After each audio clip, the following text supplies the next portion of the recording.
الحمدللہ الصلاۃ والسلام علی رسول اللہ وعلی آلہ وصحبہ اجمعین، اما بعد۔ رب اشرح لی صدری ویسر لی امری واحلل عقدۃ من لسانی یفقہوا قولی۔ اینڈ آف ٹائم یعنی کہ قیامت کی نشانیوں کی جو ہماری نشست چل رہی تھی اور بیچ میں ایک وقفہ آ گیا تھا جس میں کہ میں کسی وجہ سے بزی ہو گیا تھا، تو انشاءاللہ اپنے اس وقفے کو ختم کرنے کے بعد اب ہم آگے جو 2 پارٹ ہم پہلے کر چکے تھے جس میں کہ قیامت کی نشانیوں سے متعلق چھوٹی جو نشانیاں تھیں، جیسا کہ پہلے بھی بتا چکا ہوں میں کہ قیامت کی نشانیوں کو علماء اکرام نے جو 2 پارٹ میں بانٹا ہے، کچھ چھوٹی نشانیوں میں رکھا گیا ہے اور کچھ کو بڑی نشانیوں میں رکھا گیا ہے۔ تو الحمدللہ ہم نے چھوٹی نشانیاں لگ بھگ سب اپنی پوری کر لی تھیں، اور اس چھوٹی نشانی میں جو سب سے لاسٹ نشانی میں نے بتائی تھی وہ تھا امام مہدی کا ظہور، یعنی امام مہدی کا آنا جو ہے وہ چھوٹی نشانیوں میں سب سے لاسٹ نشانی ہے۔ اور یہ چھوٹی نشانی جو ہے وہ اگلی جو نشانی بڑی نشانیوں میں سے جو سب سے پہلی نشانی ہے وہ اس کے ملی ہوئی، یعنی کہ یہ دونوں نشانیاں ایک ساتھ بیک وقت موجود رہے گی۔ اور بڑی نشانیوں میں جو سب سے پہلی نشانی ہے وہ ہے دجال کا ظہور، یعنی دجال کا ظاہر ہونا۔ اور اس کے علاوہ ایک اور بڑی نشانی ہے جو کہ عیسیٰ علیہ السلام کا اس دنیا میں دوبارہ واپس آنا ہے۔ اب یہ 3 جو نشانیاں ہیں، یعنی چھوٹی نشانیوں میں امام مہدی، اور بڑی نشانیوں میں دجال، اور اس کے بعد عیسیٰ علیہ السلام آئیں گے اور دجال کو قتل کریں گے، یہ تینوں جو ہیں وہ بیک وقت جو ہیں وہ موجود رہیں گے، یعنی ایک ہی ٹائم پہ یہ تینوں دنیا میں موجود رہیں گے۔ اور یہ دجال سے جو جنگ ہوگی اس میں عیسیٰ علیہ السلام دجال کو قتل کریں گے اور جو فتح حاصل ہوگی مسلمانوں کو۔ تو یہ ساری باتیں جو میں نے آپ کو پچھلی بات میں بتائی تھیں۔ اس کے بعد میں نے ایک بات یہ بھی بتائی تھی کہ جو جب دجال سے جنگ ہوگی اس کے بعد جو امام مہدی ہیں، تو امام مہدی کا جو مانی کہ اس کے بعد امام مہدی کی وفات کیسے ہوگی، اس کے بارے میں جو ہمیں کسی بھی حدیث میں کوئی بھی بات صراحت کے ساتھ نہیں ملتی کہ امام مہدی کی وفات کیسے ہوگی، عیسیٰ علیہ السلام کے ساتھ امام مہدی کتنے دن تک کے رہیں گے، یہ ساری باتیں جو ہم کو نہیں ملتی امام مہدی کے بارے میں۔ ہم کو خالی عیسیٰ علیہ السلام کے بارے میں ملتا کہ عیسیٰ علیہ السلام کافی لمبے وقت تک کے دنیا میں رہیں گے، اور اس کے بعد جو مسلمانوں کی ایک وہاں پہ ایک ریاست ہوگی، عیسیٰ علیہ السلام اس کے جو ہے وہ پوری ریاست کو کنٹرول کریں گے، اور کافی لمبے عرصے تک کے عیسیٰ علیہ السلام جو ہے وہ دنیا میں رہیں گے۔ اب جو دجال کی نشانی جو یعنی قیامت کی بڑی نشانیوں میں جو سب سے پہلی نشانی ہے، جیسا کہ میں نے بتایا دجال، اور سب سے زیادہ انٹرسٹنگ اور شاید سب سے زیادہ جس کے بارے میں وضاحت جو ہے حدیثوں میں موجود ہے، تو آج انشاءاللہ ہم اپنی اس نشست میں اس کا ذکر کریں گے۔ اور ہو سکتا ہے کہ اس ایک پارٹ میں یعنی آج کے ایپیسوڈ میں یہ پوری کمپلیٹ نہ ہو پائے، کیونکہ ایک بہت لمبی یعنی کہ قریب 40 سے زیادہ صحابہ اکرام سے زیادہ ہم کو جو ہے وہ روایتیں ملتی ہیں جو کہ صرف اور صرف دجال کے بارے میں۔ تو یہ متواتر جسے کہتے ہیں کہ روایت ہوتی ہیں، جس کو کہ بہت زیادہ جس کو قابل اعتماد ہوتی ہیں، جس کے اوپر کسی طرح کا کوئی شک نہیں ہوتا ہے، اور جس کو ریجیکٹ کرنے کا صرف اور صرف ایک ہی طریقہ ہوتا ہے کہ آپ حدیث کے پورے ذخیرے کو ہی ریجیکٹ کر دیں اگر، تو ہی آپ اس طرح کی روایت کو جو ہے وہ ریجیکٹ کر سکتے ہیں۔ تو اور اس کے علاوہ جو باقی 10 نشانیاں ہیں، ان 10 نشانیوں میں کچھ نشانیاں ایسی بھی آئیں گی جو کہ جس کے بارے میں بہت کم ہی ہم کو معلوم ہے، یعنی کہ صرف اتنا معلوم ہے، جیسے مثال کے طور پہ زلزلے آئیں گے جو بڑی نشانیوں میں سے نشانی ہے۔ اب زلزلے کس طرح آئیں گے، کہاں آئیں گے، کتنے بڑے ہوں گے، اس سے کس طرح کے لوگوں کو پریشانی ہوگی، اس کے بارے میں بہت کم معلومات ہیں۔ تو اس طرح سے نشانیاں جو ہیں کچھ ایسی ہوں گی جس کے بارے میں کافی کچھ ڈیٹیل میں معلوم ہے، جیسے کہ دجال کے بارے میں یا یاجوج ماجوج کے بارے میں کافی کچھ آتا ہے، لیکن کچھ نشانیاں ایسی بھی آئیں گی جس کے بارے میں معلومات جو ہے وہ بہت چھوٹی ہے۔ اور دجال جیسا کہ میں نے بتایا کہ جتنی بھی نشانیاں میں سب سے زیادہ انٹرسٹنگ نشانی اگر کوئی ہے جس کو جو مجھے بھی بہت زیادہ پسند ہے وہ جو ہے وہ دجال ہے۔ اور آپ صلی اللہ علیہ وسلم نے یہ بھی بتایا تھا کہ جب یہ بڑی نشانیاں ظاہر ہونا شروع ہو جائیں تو بس تم ایک کے بعد دوسری نشانی کا انتظار کرنا، یعنی جیسے ہی ایک نشانی ختم ہوگی، یعنی ایک نشانی جیسے ہی مکمل ہوگی اس کے بعد دوسری نشانی جو ہوگی وہ فوراً جو ہے وہ تمہارے سامنے ظاہر ہو جائے گی۔ یعنی کہ اب جب دجال کا ظہور ہوگا، دجال ابھی دنیا میں رہے گا ہی، اور عیسیٰ علیہ السلام جو ہے دنیا کے اندر آ جائیں گے، یعنی کہ ایک نشانی مکمل ہوئی، وہ ابھی دنیا میں باقی ہے، اور اس کے باقی رہتے ہوئے عیسیٰ علیہ السلام جو ہے وہ دنیا کے اندر آ جائیں گے، اور امام مہدی کے ساتھ مل کر کے جنگ ہوگی۔ ساری باتیں ہم جو ہے وہ پہلے کر چکے ہیں۔ تو بس جو ہمارے آگے کا جو نشست ہے انشاءاللہ ہم اس کو شروع کرتے ہیں، اور سب سے پہلا جو ذکر ہے وہ دجال کے بارے میں انشاءاللہ ہم کرتے ہیں۔ اب جو دجال ہے اس کا جو پورا نام ہے جو کہ حدیثوں میں آتا ہے، اس کا جو فل نیم آتا ہے، پورا نام آتا ہے مسیح الدجال۔ اب اس کا جو پورا میننگ ہے، لفظ کے میننگ کے سب سے پہلے ہم یہ سمجھتے ہیں۔ لفظ جو مسیح ہے یا مسیحا جو ہے، اس کی جو اسلامک لٹریچر میں جو ہے وہ مسیحا کے بارے میں 2 لوگوں کے بارے میں اس کا ذکر آتا ہے، یعنی کہ مسیح نام کے ساتھ صرف 2 شخصیت کا ہی ذکر آتا ہے، ایک مسیح عیسیٰ ابن مریم ہے اور دوسرا جو ہے وہ مسیح الدجال ہے۔ اس کے علاوہ جو دوسرے مذہب ہیں جن کو کہ ہم ابراہیمک ریلیجن بھی کہتے ہیں، یعنی کہ جو ابراہیم علیہ السلام کی اولاد سے جو مذہب دنیا کے اندر چل رہے ہیں، یعنی کہ جو کرسچینٹی ہے، عیسائیت، یا پھر جو یہودی لوگ ہیں وہ لوگ. اب یہ جو لوگ ہیں جو کہ جس کو ہم اہل کتاب بھی کہتے ہیں، اب ان لوگوں کے اندر جو ان کی جو کتابیں ہیں، کیا اس کے اندر بھی اس طرح کا کوئی ذکر آتا ہے؟ یعنی مسیح الدجال کے بارے میں کیا ان کی کتابوں کے اندر بھی کوئی ذکر آتا ہے؟ تو اگر ہم کرسچن لوگوں کی، یعنی کرسچنوں کی جو کتابیں ہیں، جو بائبل ہے، اور جو بائبل کا جو نیو ٹیسٹمنٹ ہے، اگر ہم اس کے اندر دیکھیں تو کرسچنوں کی کتابوں کے اندر ہم کو ایک فالس مسیح، یعنی جھوٹے مسیح کے بارے میں ذکر ملتا ہے، جس کو کہ ان لوگ اینٹی کرائسٹ بھی بولتے ہیں. اور اینٹی کرائسٹ جو ہے وہ صرف اور صرف آپ کو جو ہے وہ کرسچن کی کتابوں میں، یعنی عیسائیوں کی کتابوں میں ملے گا، یا پھر مسلمانوں کی کتابوں میں ملے گا. یعنی مسیح الدجال کا ذکر ابراہیم ریلیجن میں یا تو اسلام کے اندر آپ کو ملتا ہے، یا پھر اس کے علاوہ عیسائیت کے اندر ملتا ہے. اب جہاں تک کہ یہودیوں کا سوال ہے، تو یہودیوں کے اندر اگر ہم دیکھیں تو مسیح الدجال یا اینٹی کرائسٹ جس کو وہ بولتے ہیں، اس طرح کا کوئی بھی کریکٹر ہم کو ان کی کتابوں کے اندر نہیں ملتا ہے. اور ان کے جو کتابیں ہیں، یعنی ان کا جو عقیدہ ہے، اس عقیدے کے اندر اس طرح کی کوئی بھی اینٹی کرائسٹ یا دجال جو ہے وہ آنے والا نہیں ہے. اور اس کے بارے میں انشاءاللہ جو ہے ابھی ہم جب آگے پڑھیں گے تو اس کے بارے میں تھوڑا ایک دو باتیں ابھی اور ڈیٹیل میں پڑھیں گے. تو لفظ جو ہے مسیح، اس کے جو اصل میننگ ہے وہ مسحا سے بنے ہیں. مسحا سے یہ لفظ بنا ہے. مسحا مطلب ہم جانتے ہیں مسح کرنا، کسی کو رب کرنا. تو پرانے ٹائم پہ جب ہوتے تھے، جو بادشاہ وغیرہ ہوتے تھے، جب ان کو بادشاہت ملتی تھی، یعنی ان کو جو تاج وغیرہ ملتا تھا، تو ان کو کسی ایک پاک جگہ پہ لے جا کر کے اور کسی ندی کے کنارے لے جا کر کے، جیسے کہ جارڈن کنارے کی ندی وغیرہ کا ذکر آتا ہے، تو وہاں پہ ان کو تیل وغیرہ کے ساتھ یا پانی وغیرہ کے ساتھ جو ہے ان کے ماتھے کے اوپر جو ہے مسا دیا جاتا تھا. اور جب کسی نبی کو نبی بنایا جاتا تھا تو بنی اسرائیل کی کتابوں میں آپ کو یہ باتیں ملیں گی کہ ان کو بھی اس طریقے سے ایک مسا دیا جاتا تھا. تو بنی اسرائیل کے اندر یہ مسا دینے کا جو کانسیپٹ ہے وہ کانسیپٹ پہلے سے موجود ہے. یعنی کہ وہ کانسیپٹ جو ہے وہ چلا آ رہا تھا کہ جب کوئی بادشاہ بنتا ہو یا کسی کو نبوت ملتی ہو، تو یہ سارے جو ہیں ان کو ایک ندی کے کنارے لے جا کر کے وہاں پہ ایک کوئی پاک جگہ لے جا کر کے وہاں پہ مسا وغیرہ جو ہے وہ دیا جاتا تھا. اب اسی سے جو بپتسمہ کا کانسیپٹ نکلتا ہے، کیونکہ آپ اگر جانتے ہوں کہ آج کی ڈیٹ میں اگر کوئی شخص جو ہے وہ کرسچینٹی کو ایکسیپٹ کرتا ہے، یعنی عیسائی دھرم کو اگر قبول کرتا ہے، تو ان کو ایک بپتسمہ دیا جاتا ہے، یعنی پانی کے اندر ایک ڈبکی لگائی جاتی ہے. تو یہ بپتسمہ دینے کا جو کانسیپٹ ہے، تصور جو ہے، یہ اسی جگہ سے نکلا ہے. اور جہاں تک کہ عربی کا جو میننگ ہے، عربی کے معنی جو ہے وہ مسح کے معنی وہ مسا دینے کے بارے میں ہی آتا ہے، یعنی کہ کسی کو رب کرنے کے معاملے میں ہی آتا ہے. مسا دینے والوں میں جتنے بھی لوگوں کو مسا دیا گیا، اس میں سب سے لاسٹ شخصیت جو تھے وہ عیسیٰ علیہ السلام تھے، جن کو کہ یحییٰ علیہ السلام نے مسا دیا تھا. اس کے بعد جو کہ اللہ کی مرضی سے دیا گیا تھا، یعنی کہ اللہ کا کمانڈ تھا، اللہ وہ چاہتا تھا کہ یہ کام ان کے ساتھ کیا جائے، اور اللہ کے حکم کی وجہ سے جو ہے عیسیٰ علیہ السلام کو جو ہے وہ مسا دیا گیا تھا. اور اس کے پہلے جتنے بھی جو نبی آئے ہیں ان کو یہ مسا دینے کا کام جو ہے وہ کیا جاتا تھا.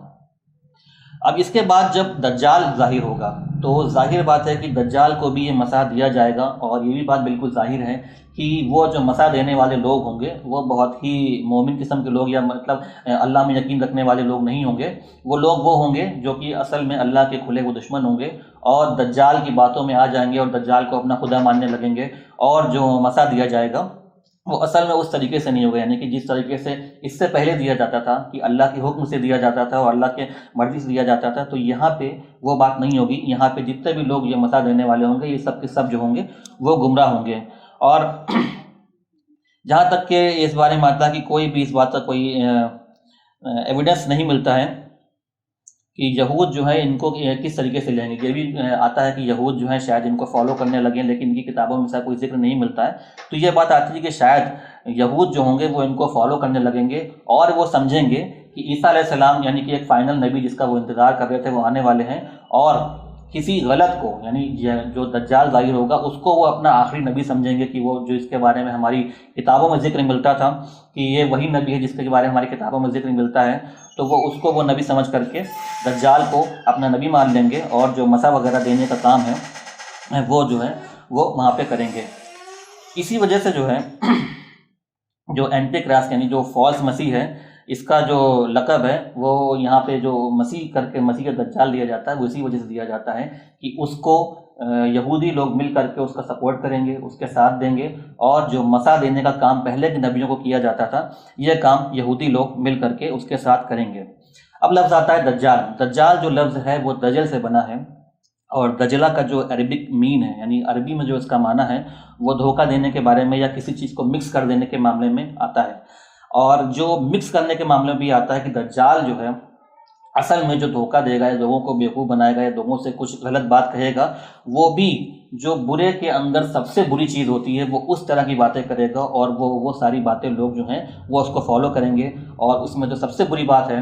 اگر ہم اس کو درجے وائز دیکھیں تو اس میں سب سے پہلے وہ کیا بولے گا، وہ اپنے آپ کو بولے گا کہ وہ جو ہے وہ عیسیٰ علیہ السلام ہے، جبکہ عیسیٰ علیہ السلام اور اس کے بیچ میں ایک دم زمین و آسمان کا فرق ہے۔ عیسیٰ علیہ السلام اللہ کے بھیجے ہوئے ایک نیک بندے اور نبی ہیں اور رسول ہیں، جبکہ دجال جو ہے وہ ایک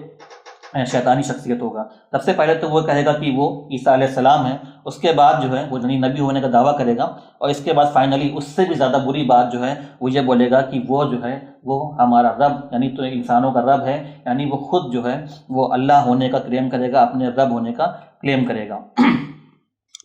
اسی طرح سے ابھی ہم اگر دیکھیں تو آج سے قریب 200 سال پہلے بھی ایک شخص جو ہے وہ بہت ہی فیمس رہا، اور وہ اسی طرح کی جو ہے وہ برائی لے کر کے اٹھا، اور اس نے بھی یہی کلیم کیا۔ سب سے پہلے اس نے کہا کہ میرے اوپر اللہ کی وحی آتی ہے، اس کے بعد اس نے کہا کہ میں جو ہوں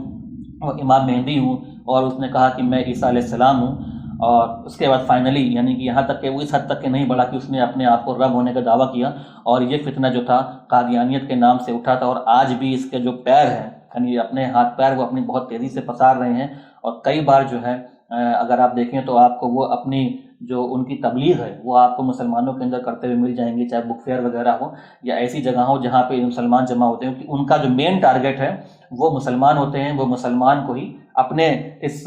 جو فتنہ ہے، اپنی جو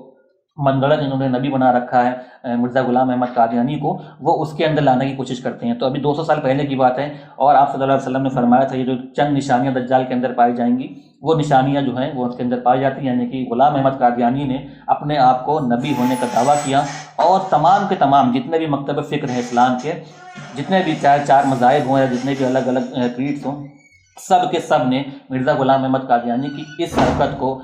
پوری طریقے سے ریجیکٹ کر دیا، اور کہا کہ یہ جو ہے پوری طریقے سے دین سے خارج ہیں اور اسلام سے پوری طریقے سے باہر ہیں۔ اور اس کے علاوہ بہت سارے دجال جو ہیں، یعنی بہت سارے چھوٹے چھوٹے جو دجال ہیں وہ جو دنیا میں آ چکے ہیں، مرزا غلام احمد قادیانی کے پہلے بھی، اور دنیا کے الگ الگ حصوں میں جو ہیں وہ اس طرح کے لوگ آئے ہیں۔ آپ صلی اللہ علیہ وسلم نے اس بات کی پیشن گوئی بھی کری تھی، اور آپ صلی اللہ علیہ وسلم نے فرمایا تھا کہ میرے دنیا سے جانے کے بعد 30 جو ہیں وہ دجال وہ دنیا میں آئیں گے، اور اس میں سے جو ایک ہوگا وہ سب سے مین یعنی وہ لاسٹ دجال ہوگا، اور باقی جو 30 دجال ہوں گے وہ جو ہوں گے وہ چھوٹے دجال ہوں گے، اور ان کے اندر جو فرق ہوگا وہ یہ ہوگا کہ ان کی جو پہچان ہوگی وہ یہ ہوگی کہ وہ سب کے سب جو ہیں وہ دعویٰ کریں گے اس بات کا کہ وہ جو ہیں وہ اللہ کے بھیجے ہوئے نبی ہیں، اور ایک اس طرح کا جو دجال تھا وہ آپ صلی اللہ علیہ وسلم کے وقت میں موجود تھا، اور بعد میں اس نے اس بات کا دعویٰ کیا تھا، جو کہ مسیلمہ کذاب کے نام سے مشہور ہے، اور اس نے بھی یہی دعویٰ کیا تھا کہ اس کے اوپر وحی آتی ہے اور وہ اللہ کے بھیجا ہوا نبی ہے۔ آپ صلی اللہ علیہ وسلم نے فرمایا کہ جتنے بھی لوگ اس طرح کا دعویٰ کریں کہ وہ اللہ کے بھیجے ہوئے نبی ہیں تو سمجھ لو کہ ان 30 دجال میں سے وہ ایک دجال ہے، کیونکہ یہ بات یاد رکھو کہ میرے بعد جو ہے کوئی نبی آنے والا نہیں ہے۔ تو یعنی جو مین دجال ہے جس کے بارے میں ابھی انشاءاللہ ہم پڑھیں گے، اس کے آنے سے پہلے کچھ چھوٹے دجال بھی قریب آئیں گے، 29 کی تعداد ہوگی اگر 30 ٹوٹل ہم جوڑیں تو، اور اگر اس کو ہم جوڑیں تو اس کو ہم انگلش میں جو ہے اسمال ڈی سے اور کیپٹل ڈی سے جو ہے وہ ڈینوٹ ڈرائیو کر سکتے ہیں، وہ بتا سکتے ہیں کہ جو ہے جو کیپٹل ڈی والا ہے وہ بڑا دجال ہے، جو فائنل مین دجال ہے جو کہ لاسٹ ٹائم پہ آئے گا، اور باقی چھوٹے چھوٹے دجال جو ہیں وہ دنیا میں آتے رہیں گے، اور آپ صلی اللہ علیہ وسلم کے جانے کے بعد سے ہی وہ سلسلہ جو تھا وہ شروع ہو گیا تھا۔ تو آپ صلی اللہ علیہ وسلم نے فرمایا کہ سب سے جو مین پہچان ہوگی وہ کیا ہوگی، وہ یہی بولتے رہیں کہ میں جو ہوں اللہ کے بھیجا ہوا نبی ہوں، اور جو بھی اس طرح کا کلیم کرے وہ جو ہے پہچان لو کہ وہ شخص جو ہے وہ دجال ہے۔ تو مین پرنسپل جو ہے وہ یہی ہے کہ کوئی بھی شخص جو کلیم کرے اس بات کا کہ وہ نبی ہے اللہ کے بھیجا ہوا، تو سمجھ لو کہ وہ دجال ہے۔ اور اللہ بہتر جانے، کیونکہ ایک کتاب بھی لوگوں نے لکھی ہے الگ الگ طرح کے لوگوں نے، کہ ٹوٹل آج تک کی دنیا میں کتنے جھوٹے نبی آ چکے ہیں، تو ان کی تعداد جو ہے وہ بہت زیادہ ہے، لیکن اس میں سے کچھ ایسے ہیں جو بہت زیادہ فیمس ہوئے، جس میں کہ مسلمہ کذاب کا نام ہے، یا مرزا غلام احمد قادیانی، جو کہ آج کے ٹائم کی سب سے فیمس شخصیت ہے، 200 سال پرانی بات ہے۔ تو اللہ بہتر جانتا کہ جو قیامت آئے گی اس تک کے ٹوٹل کتنے چھوٹے دجال دنیا میں آئیں گے، یہ اللہ ہی بہتر جانتا ہے۔ لیکن ہم لوگ جو مین انٹرسٹڈ ہیں وہ مین اس دجال کے بارے میں، جس کے بارے میں کہ آپ صلی اللہ علیہ وسلم نے پیشن گوئی کری تھی کہ وہ قیامت کی نشانیوں میں سے ایک نشانی ہوگا۔ اب اس دجال کے بارے میں کچھ ایسی باتیں ہیں جو کہ ہمارا جاننا جو ہے اس کلاس میں بہت ضروری ہے، اور اس میں سے کچھ چند باتیں یا 2 باتیں ایسی ہیں جو کہ آپ صلی اللہ علیہ وسلم کے دور میں بھی موجود تھیں، اور انشاءاللہ ایک ایک کر کے ہم جو ہے ان دونوں جو روایت ہیں ان دونوں کے بارے میں پڑھتے ہیں۔ سب سے پہلی روایت جو ہے وہ ایک شخص کے بارے میں ہے جو کہ آپ صلی اللہ علیہ وسلم کے دور میں مدینہ کے اندر موجود تھا، اور وہ مدینہ کے اندر ہی رہتا تھا، اور وہ ایک کم عمر کا قریب 12 سے 13 سال کی عمر کا لڑکا تھا، جو کہ ایک یہودی فیملی سے یعنی یہودی گھر سے بلانگ کرتا تھا، اس کی ماں اس کے ساتھ رہا کرتی تھی، اور اس کا نام جو تھا وہ صاف ابن سیاد تھا، جو کہ آپ صلی اللہ علیہ وسلم کے دور میں مدینہ کے اندر ہی رہا کرتا تھا۔ اور اس کا جو اس کے بارے میں فیمس ہے، اس کے بارے میں جو مدینہ میں لوگوں کے بارے میں چرچا پھیلی ہوئی تھی اس کے بارے میں، وہ یہ تھا کہ اس کا جو کنیکشن ہے، یعنی اس کا رابطہ جو ہے وہ جنوں کے ساتھ ہے، اور وہ جن کو اپنے پاس بلایا کرتا ہے، اور جنوں کے ساتھ اس کا جو ہے وہ رابطہ ہے، اور ان سے باتیں کیا کرتا ہے، اور ان سے اپنے کام جو ہے وہ نکلوایا کرتا تھا۔ تو کچھ صحابہ جو تھے وہ اس بارے میں آخری ٹائم تک کے اس بات کو لے کر کے کنفیوز ہے، یعنی کہ آپ صلی اللہ علیہ وسلم کے دنیا سے جانے کے بعد بھی بہت سارے صحابہ ایسے تھے جو کہ بعد تک کے اس بات سے کنفیوز رہے کہ کہیں جو ابن سیاد ہے، یعنی صاف ابن سیاد اس کا پورا نام تھا، کہیں یہی وہ اصل دجال تو نہیں جس کے بارے میں رسول اللہ صلی اللہ علیہ وسلم جو ہے وہ ذکر کیا کرتے تھے۔ تو سب سے پہلے انشاءاللہ ہم جو ہیں وہ ابن سیاد کے بارے میں پڑھتے ہیں۔ جیسا کہ میں نے بتایا کہ وہ یہودی فیملی سے بلانگ کرتا تھا، اور مدینہ کے اندر ہی رہنے والا تھا، مدینہ کے اندر ہی رہا کرتا تھا۔ تو ایک بار آپ صلی اللہ علیہ وسلم نے جو ہے اس کے بارے میں جاننے کی کوشش کری، اور یہ پتہ لگانے کو جب آپ صلی اللہ علیہ وسلم تک یہ خبر پہنچی کہ صاف ابن سیاد نام کا کوئی لڑکا ہے، اور وہ اسی طریقے سے میجک یعنی جادو وغیرہ کیا کرتا ہے اور جنوں وغیرہ کو بلایا کرتا ہے، تو آپ صلی اللہ علیہ وسلم نے جو ہے اس تک کے جانے کی ٹھانی کی، اس سے جو ہے ملاقات کر کے پتہ لگائیں کہ کیا ہو سکتا ہے۔ اچھا، ایک چیز اور اس میں یہاں پہ امپورٹنٹ جانا ضروری ہے کہ اس طرح کی جو بھی حرکتیں ہیں، یعنی کہ کوئی بھی اس طرح کا اگر فیل کرتا ہے کہ وہ جن وغیرہ کو اپنے قابو میں لینے کی کوشش کرتا ہے اور جادو وغیرہ کرتا ہے، تو جیسا کہ آپ سب جانتے ہیں کہ جادو اسلام میں پوری طریقے سے حرام ہے، اور اسی طریقے سے جن کو قابو میں لینا وہ بھی اسلام میں جو ہے وہ جائز نہیں بتایا گیا ہے، کیونکہ جو جن ہے وہ آپ کے قابو میں تبھی آتا ہے جب تک کہ وہ اس کی کوئی نہ کوئی آپ سے قیمت نہ لے لے، اور جو جن ہے اس کی اصل قیمت جو ہوتی ہے، جو خراب جن ہوتے ہیں، جو ہم جیسا کہ جانتے ہیں کہ جن جو ہے دونوں طریقے کے ہوتے ہیں، کچھ جن جو ہے وہ اسلام پر چلنے والے بھی ہوتے ہیں، اس کا ذکر قرآن میں بھی آتا ہے کہ آپ صلی اللہ علیہ وسلم نے جن کی ایک جماعت کو اسلام کی دعوت دی، اور ان لوگوں نے اسلام قبول کر لیا اور اپنے یہاں تبلیغ کری جا کر کے، تو جن جو ہے وہ اسلام کے ماننے والے بھی ملتے ہیں، اور جن وہ بھی ملتے ہیں جو کہ ابلیس یعنی شیطان کے فالوور ہوں۔ تو اگر آپ اس طرح کے کوئی کام کرتے ہیں، تو آپ اگر اس طرح کے جو شیطان والے جن ہیں ان کو اگر آپ اپنے قابو میں کرنا چاہتے ہیں یا ان سے کوئی مدد لینا چاہتے ہیں، تو اس کی جو قیمت ہے وہ یہ لیتے ہیں کہ وہ آپ کا سب سے پہلے آپ کا دین جو ہے وہ اس سے آپ کو ہٹانا چاہتے ہیں، اور اگر جس وقت ان کو یہ قیمت مل جاتی ہے تو اس کے بدلے میں جو بھی چھوٹے موٹے کام انسان چاہتا ہے، ان سے کوئی خبر معلوم کرنا چاہتا ہے، یہ ساری جو ہے وہ ان کو خبر، کیونکہ ان کو اس طریقے سے اللہ نے ان کو اتنا چھوٹ دی ہے، یا ان کو اتنی چھوٹ کہہ سکتے ہیں کہ ایک طریقے سے کہ اللہ نے ان کو اتنی چھوٹ دی ہے کہ کچھ جو غیب کی باتیں ہیں جو عام آدمی کو نہیں معلوم ہوتی ہیں، وہ کسی نہ کسی طریقے سے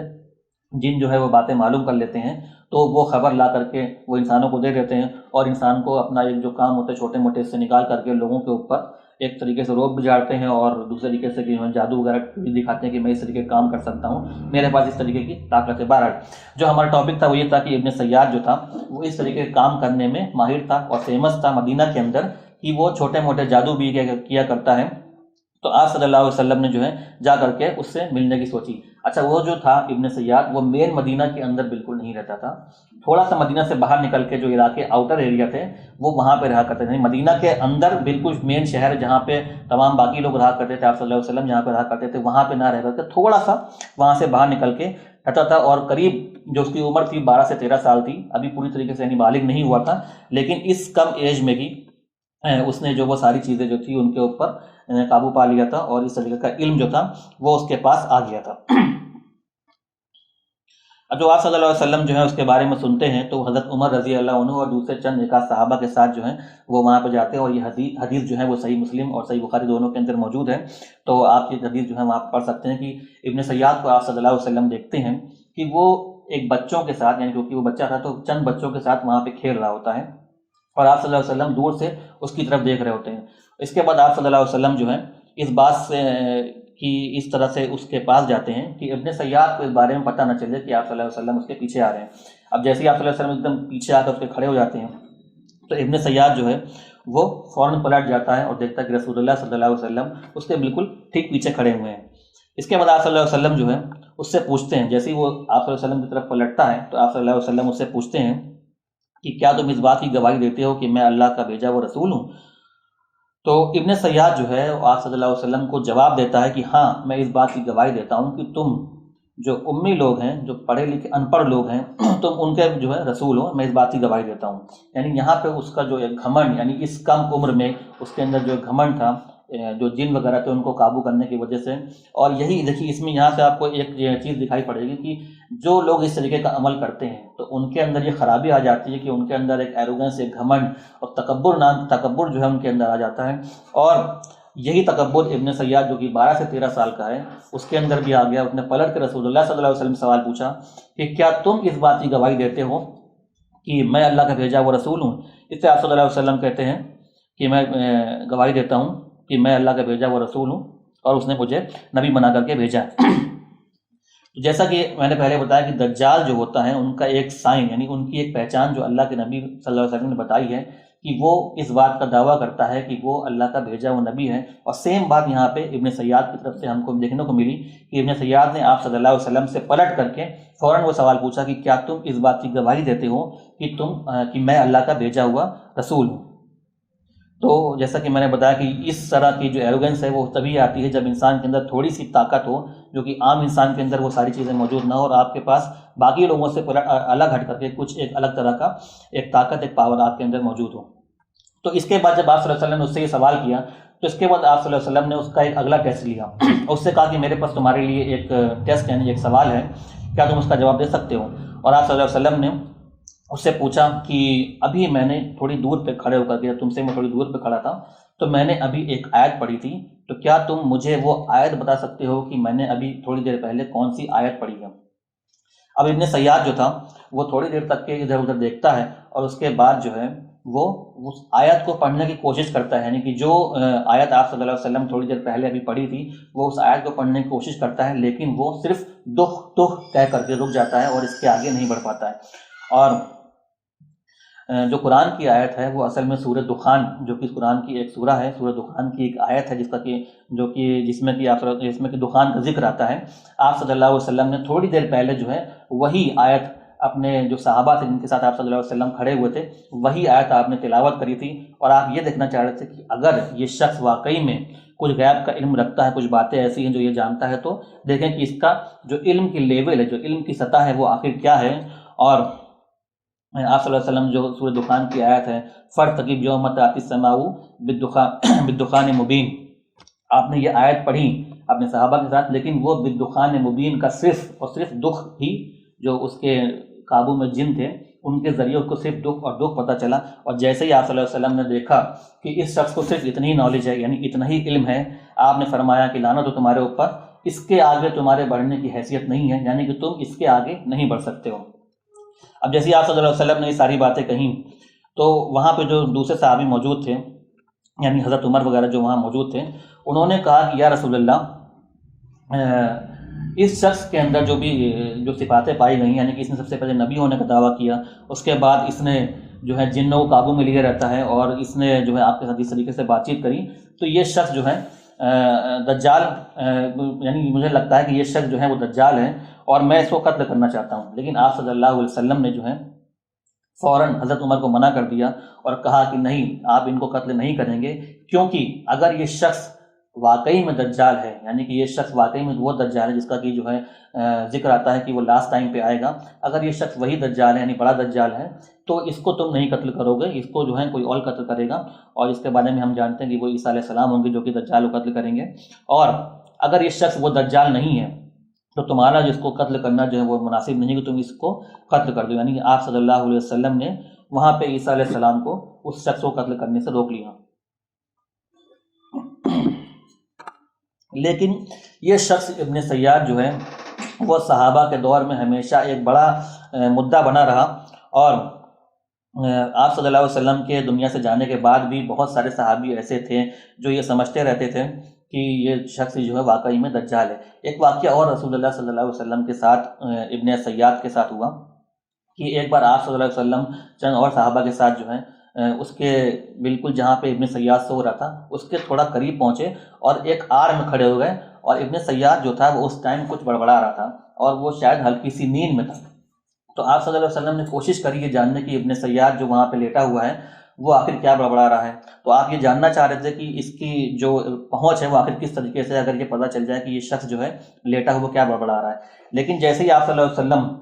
وہاں پہ چھپے ہوئے کھڑے تھے، ابن سیاد کی ماں جو کہ ایک الگ جگہ کھڑی تھی اس نے رسول اللہ صلی اللہ علیہ وسلم کو وہاں پہ کھڑا ہوا دیکھ لیا، اور فوراً اس نے اپنے بیٹے کو، اس کا نام صاف تھا، فوراً آواز دی یا صاف، فوراً متوجہ ہو جاؤ کہ رسول اللہ صلی اللہ علیہ وسلم جو ہے وہ تمہاری طاق میں کھڑے ہوئے ہیں، اور وہ سنتے ہی ابن سیاد جو ہے فوراً چوکنا ہو گیا، اور جو بڑبڑا رہا تھا وہ اس نے وہاں پہ بڑبڑانا بند کر دیا، اور رسول اللہ صلی اللہ علیہ وسلم جو جاننا چاہ رہے تھے وہ وہاں پہ نہیں جان پائے۔ اس کے بعد جیسے میں نے بتایا کہ ابن سیاد جو ہے وہ مدینہ کے اندر ایک بہت لمبے عرصے تک کے رہا ہے، اور رسول اللہ صلی اللہ علیہ وسلم کی وفات کے بعد تک بھی وہ وہاں پہ رہا ہے، تو اس میں سے کچھ صحابہ جو ایسے رہے ہیں جو کہ آخری ٹائم تک کے انہوں نے حلف اٹھا کر کے کہا کہ اللہ کی قسم یہی شخص جو ہے وہ ابن سیاد جو ہے وہ اصل میں دجال ہے، اور اس میں سے ایک جو ہے وہ عمر بن خطاب اور ان کی فیملی کے لوگ بھی رہے ہیں۔ اس کے علاوہ جابر ابن عبداللہ جو کہ ایک بہت ہی فیمس صحابی ہیں، جابر ابن عبداللہ جو ہے وہ بھی یہ مانتے تھے کہ یہی وہ اصل دجال ہے جس کا ذکر جو ہے وہ حدیثوں کے اندر آتا ہے، جو آخری ٹائم پہ آنے والا دجال ہے۔ اس کے علاوہ ایک اور بہت ہی فیمس صحابی نافع جو کہ ابن عمر یعنی عبداللہ بن عمر کے غلام تھے، اور بعد میں ان کو آزاد کر دیا تھا عبداللہ بن عمر نے، اور نافع جو ہیں وہ بعد میں ایک بہت بڑے اسکالر بنے مدینہ کے، ان کا بھی یہ ماننا تھا کہ ابن سیاد جو ہے وہ اصل میں وہی دجال ہے جس کا ذکر جو ہے وہ قرآن میں آتا ہے۔ کئی صحابہ، جیسا ہم نے ذکر کیا کہ کئی صحابہ جو ہے وہ حلف اٹھا کر کے بولتے تھے کہ یہ شخص ہی اصل میں دجال ہے۔ ایک اور اس کے بعد ایک بہت ہی فیمس نریشن آتی ہے ابن سیاد کے بارے میں، اور جس میں کہ کچھ آپس میں ابن عمر اور ابن سیاد کے بیچ میں آپس میں کچھ کہا سنی ہو گئی تھی، تو ابن سیاد جو ہے اس کہا سنی میں ابن عمر کے ساتھ جب کہا سنی ہوئی تو کافی غصہ ہو گیا تھا۔ اب جب ابن عمر کے ساتھ کہا سنی میں ابن سیاد کافی غصہ ہو گیا تو یہ خبر ابن عمر کی بہن جو کہ حفصہ رضی اللہ عنہ یعنی آپ صلی اللہ علیہ وسلم کی جو ہے بیوی ام المومنین،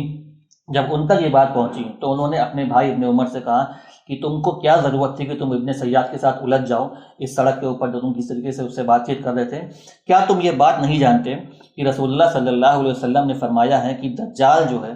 وہ تبھی ظاہر ہوگا جب اس کو بہت زیادہ غصہ آئے گا، یعنی کہ تم اس کو وہاں پر کھڑے ہو کر غصہ دلا رہے تھے، اس سے بحث کر رہے تھے، اگر اس کو غصہ آ جاتا اور وہ اپنے اصلی جو اس کا چہرہ ہے دجال کا، کہیں وہ اپنا اصلی چہرہ ظاہر کر دیتا تو مصیبت ہو سکتی تھی۔ تو یعنی کہ اس ٹائم تک، کیونکہ وہ ایک ہی فیملی سے بلانگ کرتے تھے، حضرت عمر، ابن عمر، ان کے بیٹے عبداللہ بن عمر اور حضرت حفصہ، کیونکہ سب ایک ہی فیملی سے تھے، تو وہ پوری فیملی جو تھی ان کا یہی ماننا تھا کہ ابن سیاد ہی اصل میں دجال ہے، اور اسی وجہ سے حضرت حفصہ رضی اللہ عنہ نے اپنے بھائی عبداللہ بن عمر سے کہا کہ تم کو اس سے الجھنے کی ضرورت نہیں تھی۔ اچھا، کچھ صحابی ایسے بھی رہے جنہوں نے اس بات کو ڈینائی بھی کرایا کہ ابن سیاد جو ہے وہ اصل میں دجال نہیں ہے اور ایک عام انسان ہے یا پھر وہ چھوٹا دجال ہے۔ اسی طرح کی ایک بہت ہی دلچسپ حدیث ملتی ہے جس میں کہ کچھ بہت ہی دلچسپ قصہ آتا ہے جو کہ ابن سیاد کے زندگی کے بعد کا، یعنی کہ آپ صلی اللہ علیہ وسلم کی وفات کے بعد کے دور کا ہے، اس میں کہ ابو سعید خدری جو کہ بہت ہی فیمس صحابی ہیں، ابو سعید خدری جو ہیں وہ اس حدیث کو بیان کرتے ہیں اور وہ فرماتے ہیں کہ حج یا عمرہ کر کے ہم لوگ جو تھے وہ واپس لوٹ رہے تھے، حج یا عمرہ کے سفر میں ہم لوگ تھے، اور ابن سیاد جو تھا وہ ہمارے ساتھ اس سفر میں تھا، یعنی کہ حج یا عمرہ کرنے ہم لوگ جا رہے تھے، تو جو پورا کاروان ہمارا چل رہا تھا اس کاروان میں جو ہے وہ ابن سیاد بھی تھا۔ اب جو کاروان اس ٹائم پہ چلا کرتے تھے تو اکثر یہ ہوتا تھا کہ رات کا سفر ہوتا تھا تو کہیں نہ کہیں پڑاؤ ڈال کر کے رک جاتے تھے لوگ، اور اپنا رات میں جو ہے آرام وغیرہ کرنے کے بعد اگلے دن پھر چلتے تھے، یا بہت تیز دھوپ ہوئی تو بھی پڑاؤ ڈال لیتے تھے۔ تو پڑاؤ ڈالنے کا جب ٹائم آیا تو ہم نے پڑاؤ ڈالنا شروع کرے، اپنے اپنے خیمے لگانا ہے، جو بھی کرنا تھا ان کو وہ سب کرنا شروع کرا۔ تو جتنے بھی لوگ وہاں موجود تھے ابن سیاد کے آس پاس، اور میں وہاں موجود تھا، تو جتنے بھی لوگ وہاں موجود تھے سب کے سب جو ہے وہ ابن سیاد سے کافی دور نکل گئے، اور جب میں نے نظر اٹھا کے دیکھا تو میں اکیلا ابن سیاد کے ساتھ اس جگہ باقی تھا، اور باقی جتنے بھی صحابہ تھے، جتنے بھی لوگ سفر کر رہے تھے، وہ سب کے سب جو تھے اپنے اپنے خیمے انہوں نے جو تھے وہ تھوڑا دور جگہ پہ لگا لیے تھے۔ اور میں نے جب یہ دیکھا کہ میں اکیلا ابن سیاد کے ساتھ کھڑا ہوں، تو یہ دیکھ کر کے کہ مجھے بہت زیادہ خوف میرے اوپر طاری ہو گیا، اور میں نے ابن سیاد سے اس طریقے سے کہا کہ ابن سیاد، کیونکہ جو ریومرز یعنی جو اس کے بارے میں باتیں پھیلی ہوئی تھیں وہ باتیں ابھی بھی باقی تھیں کہ ابن سیاد ہی اصل میں دجال ہے، تو اس ساری باتوں سے ابو سعید خدری جو تھے ان کو لگا کہ کہیں ایسا نہ ہو کہ یہ شخص واقعی میں وہی دجال ہو، میں اس کے ساتھ اکیلا یہاں پہ کھڑا ہوں۔ تو انہوں نے اس سے کہا ابن سیاد سے کہ تمہارے لیے بہتر کیوں نہیں ہوگا کہ تم اس جگہ پہ تھوڑی دور پہ جا کر کے اپنا خیمہ لگا لو، کیونکہ یہاں پہ جو ہے وہ کافی گرمی ہے، اس جگہ اگر جاؤ گے تو تھوڑا سا تم کو گرمی سے راحت ملے گی۔ اب ابن سیاد جو ہے وہ بات سمجھ گیا کہ آخر کس وجہ سے جو ہے اس کو وہاں بھیجا جا رہا ہے، تو وہ خود ہی جو ہے وہاں پہ چلا جاتا ہے اور اس جگہ جا کر کے اپنا تھوڑی دور پہ اپنا خیمہ لگا لیتا ہے۔ اب تھوڑی دیر کے بعد جو ہے کارواں میں کھانا جو ہوتا ہے، کیونکہ سب لوگ ایک ساتھ مل کر کے کھانا جو ہے اپنا استعمال کرتے تھے، کھاتے تھے، اب وہ کھانا جب بٹتا ہے تو کھانے کا حصہ جب ابو سعید خدری کے پاس آتا ہے تو ابن سیاد بھی ان کے پاس اٹھ کر کے آتا ہے اور اپنا جو شیئر یعنی کھانے کا جو حصہ تھا وہ لینا چاہتا ہے۔ تو دودھ بھی اس کے اندر ہوتا ہے اور کھانے کے علاوہ کچھ اور بھی چیزیں ہوتی ہیں، تو ابن سیاد جو ہے وہ ابی سعید خدری کو دودھ جو ہے اپنے ہاتھ سے اٹھا کر کے دیتا ہے کہ یہ دودھ تم پی لو۔ ابو سعید خدری اس سے وہ دودھ لینے سے منع کر دیتے ہیں، اور ایک بہانہ جو بناتے ہیں وہ یہ کہ میں گرم دودھ جو نہیں پیتا ہوں، یہ دودھ جو ہے وہ گرم ہے، مجھے گرم دودھ جو ہے پسند نہیں ہے۔ اور اس کے بعد وہ اس حدیث میں بیان کرتے ہیں کہ جو ایک ماتر یعنی ایک جو خالص وجہ تھی وہ میری وہ یہی تھی کہ ابن سیاد کے ہاتھ سے لی ہوئی کوئی بھی چیز کو میں اپنے ہاتھ سے چھونا نہیں چاہتا تھا، اس وجہ سے میں نے اس دودھ کو لینے سے وہاں پہ منع کر دیا۔ اب جب دودھ لینے سے منع کرتے ہیں ابو سعید خدری تو ابن سیاد جو ہے وہ تھوڑا سا ایک طریقے سے غمزدہ ہو کر کے ان سے بات کرتا ہے ابو سعید خدری سے کہ میں جانتا ہوں کہ کس وجہ سے تم نے یہ دودھ لینے سے کھانا لینے سے میرے ہاتھ سے منع کر دیا ہے، اور جب میں ساری باتیں دیکھتا ہوں جو میرے بارے میں لوگ کہتے ہیں یا میرے بارے میں لوگ جو ڈسکس کرتے ہیں آپس میں، جب میں وہ ساری باتیں سنتا ہوں تو میرا دل جو ہے اندر سے بہت غمزدہ ہو جاتا ہے۔ کاش کہ ایسا ہوتا کہ میرے پاس رسی ہوتی اور وہ جو سامنے پیڑ ہے اس پیڑ کے اوپر میں اپنے آپ کو لٹکا دیتا، سوسائڈ کر لیتا اور پھانسی لگا لیتا، کیونکہ میں اچھی طرح سے جانتا ہوں کہ یہ جو تم نے دودھ لینے سے منع کیا ہے، یہ ساری وجہ جو تم نے یعنی جو دودھ لینے سے منع کیا ہے یہ کیوں منع کیا ہے، وہ ساری چیزیں جو ہیں مجھے وہ ہرٹ کرتی ہیں، وہ مجھے بہت زیادہ تکلیف دیتی ہیں۔ اس کے بعد ابن سیاد آگے کہتا ہے کہ یا ابا سعید، کیا تم یہ نہیں جانتے ہو کہ میں جو تم انصار میں سے ہو، یا ابا سعید تم نہیں جانتے ہو اور انصار میں سے ہو، بہت زیادہ نالجبل یعنی بہت زیادہ علم رکھنے والے ہو، کہ اللہ کے رسول صلی اللہ علیہ وسلم نے فرمایا تھا کہ جو دجال ہوگا وہ کافر ہوگا، جبکہ تم جانتے ہو کہ میں مسلمان ہوں۔ کیا تمہارے رسول صلی اللہ علیہ وسلم نے تم سے یہ نہیں فرمایا تھا کہ دجال کے کوئی بھی اولاد نہیں ہوگی، اور یہ تم اچھی طرح جانتے ہو کہ میں اپنے بچوں کو مدینہ میں چھوڑ کر کے آیا ہوں۔ اس کے بعد ابن سیاد آگے کہتا ہے کہ کیا تم یہ بات بھی نہیں جانتے ہو کہ دجال مکہ اور مدینہ کے اندر داخل نہیں ہو سکے گا، جبکہ تم اچھے طرح جانتے ہو کہ میں مدینہ چھوڑ کر کے آیا ہوں اور مکہ کی طرف جا رہا ہوں۔ اب یہ ساری باتیں جو ابو سعید خدری سے جو ہے وہ دجال ابن سیاد کہتا ہے، تو ابو سعید خدری کا جو دل ہے وہ تھوڑا تھوڑا پسیجنے لگتا ہے، اور یہ سارے جو اس کے آرگومنٹ تھے وہ بالکل صحیح سے کہ رسول اللہ صلی اللہ علیہ وسلم نے ساری باتیں کہی ہیں کہ دجال جو ہے وہ کافر ہوگا، وہ مسلمان نہیں ہوگا، اور اس کے اولاد نہیں ہوگی، وہ بالکل بے اولاد ہوگا، اور وہ مکہ اور مدینہ یہ دو شہر ہیں ان کے اندر دجال جو ہے وہ داخل نہیں ہو پائے گا۔ یہ ساری باتیں بھی انشاءاللہ ہم آگے پڑھیں گے۔ تو اگر یہ ساری باتیں تم جانتے ہو تو یہ ساری باتیں جاننے کے بعد بھی تم یہ کیسے کہہ سکتے ہو کہ میں ہی وہ دجال ہوں؟ اب یہ ساری باتیں ابو سعید خدری جو ہیں وہ اسے سن رہے ہیں، اور ابو سعید خدری کا جو دل جو تھا وہ تھوڑا سا نرم ہو رہا تھا۔ اب اس سے پہلے کہ ابو سعید خدری اس کے جو نرم ان کا دل ہوا وہ آگے کچھ کہتے یا کچھ کرتے، ابن سیاد جو ہے وہ اپنی بات کو جاری رکھتا ہے اور آگے کنٹینیو کرتا ہے، اور وہ کہتا ہے کہ اللہ کی قسم مجھے بات معلوم ہے کہ اصل میں جو ہے دجال کون ہے، میں یہ بات اچھی طرح جانتا ہوں کہ دجال کون ہے، اور میں یہ بھی جانتا ہوں کہ دجال کہاں پیدا ہوگا، اور میں یہ بھی جانتا ہوں کہ اس کے ماں باپ کون ہوں گے۔ اور ون ورژن یعنی ایک دوسری جو روایت اس کے اندر یہ بھی آتا ہے کہ وہ کہتا ہے کہ میں یہ بھی جانتا ہوں کہ اس وقت وہ کہاں پہ موجود ہے۔ اب یہ ساری باتیں جب ابن سیاد نے کہیں کہ میں یہ جانتا ہوں کہ دجال کون ہے، وہ کہاں پیدا ہوگا، اس کے ماں باپ کون ہیں، اور ایک روایت میں یہ بھی آتا ہے کہ اس نے کہا کہ میں یہ بھی جانتا ہوں کہ اس وقت وہ کہاں پہ ہے، اب جو نرم ابو سعید خدری کا دل ہوا تھا وہ اچانک سے اس کے اوپر ابن سیاد کی ساری باتیں جو ہیں وہ پانی پھیر دیتی ہیں، اور ابو سعید خدری جو ہیں وہ اس کو کہتے ہیں کہ لعنت ہو تمہارے اوپر، اور وہاں سے چلے جاتے ہیں۔ تو یہ ایک اور واقعہ ہے جس سے کہ بات ظاہر ہوتی ہے کہ ابن سیاد جو تھا وہ اصل میں وہ دجال نہیں تھا جس کا کہ ذکر آتا ہے کہ وہ قیامت کے نشانیوں میں سے نشانی ہوگا، بلکہ وہ 30 دجال جس کا کہ آپ صلی اللہ علیہ وسلم نے ذکر کیا تھا کہ 30 چھوٹے دجال جو ہوں گے وہ اس سے پہلے کہ وہ بڑا دجال جو ہے اس سے پہلے 30 چھوٹے دجال جو ہیں وہ آئیں گے۔ اب اس کے بعد دجال ابن سیاد جو ہے اس کے بارے میں آگے یہ بات نہیں ملتی کہ ابن سیاد کا جو وفات ہوئی کس طریقے سے ہوئی اور ابن سیاد بعد میں کہاں گیا۔ ایک آدھ روایت میں یہ ملتا ہے کہ یوم حرہ یعنی حرہ کا جو دن تھا وہی آخری دن تھا جس کے بعد اس کو کبھی دیکھا نہیں گیا، اور آخری میں جو ہے وہ ڈسپیئر ہو گیا، یعنی کہ پوری جو ہے مدینہ سے نکل کے چلا گیا۔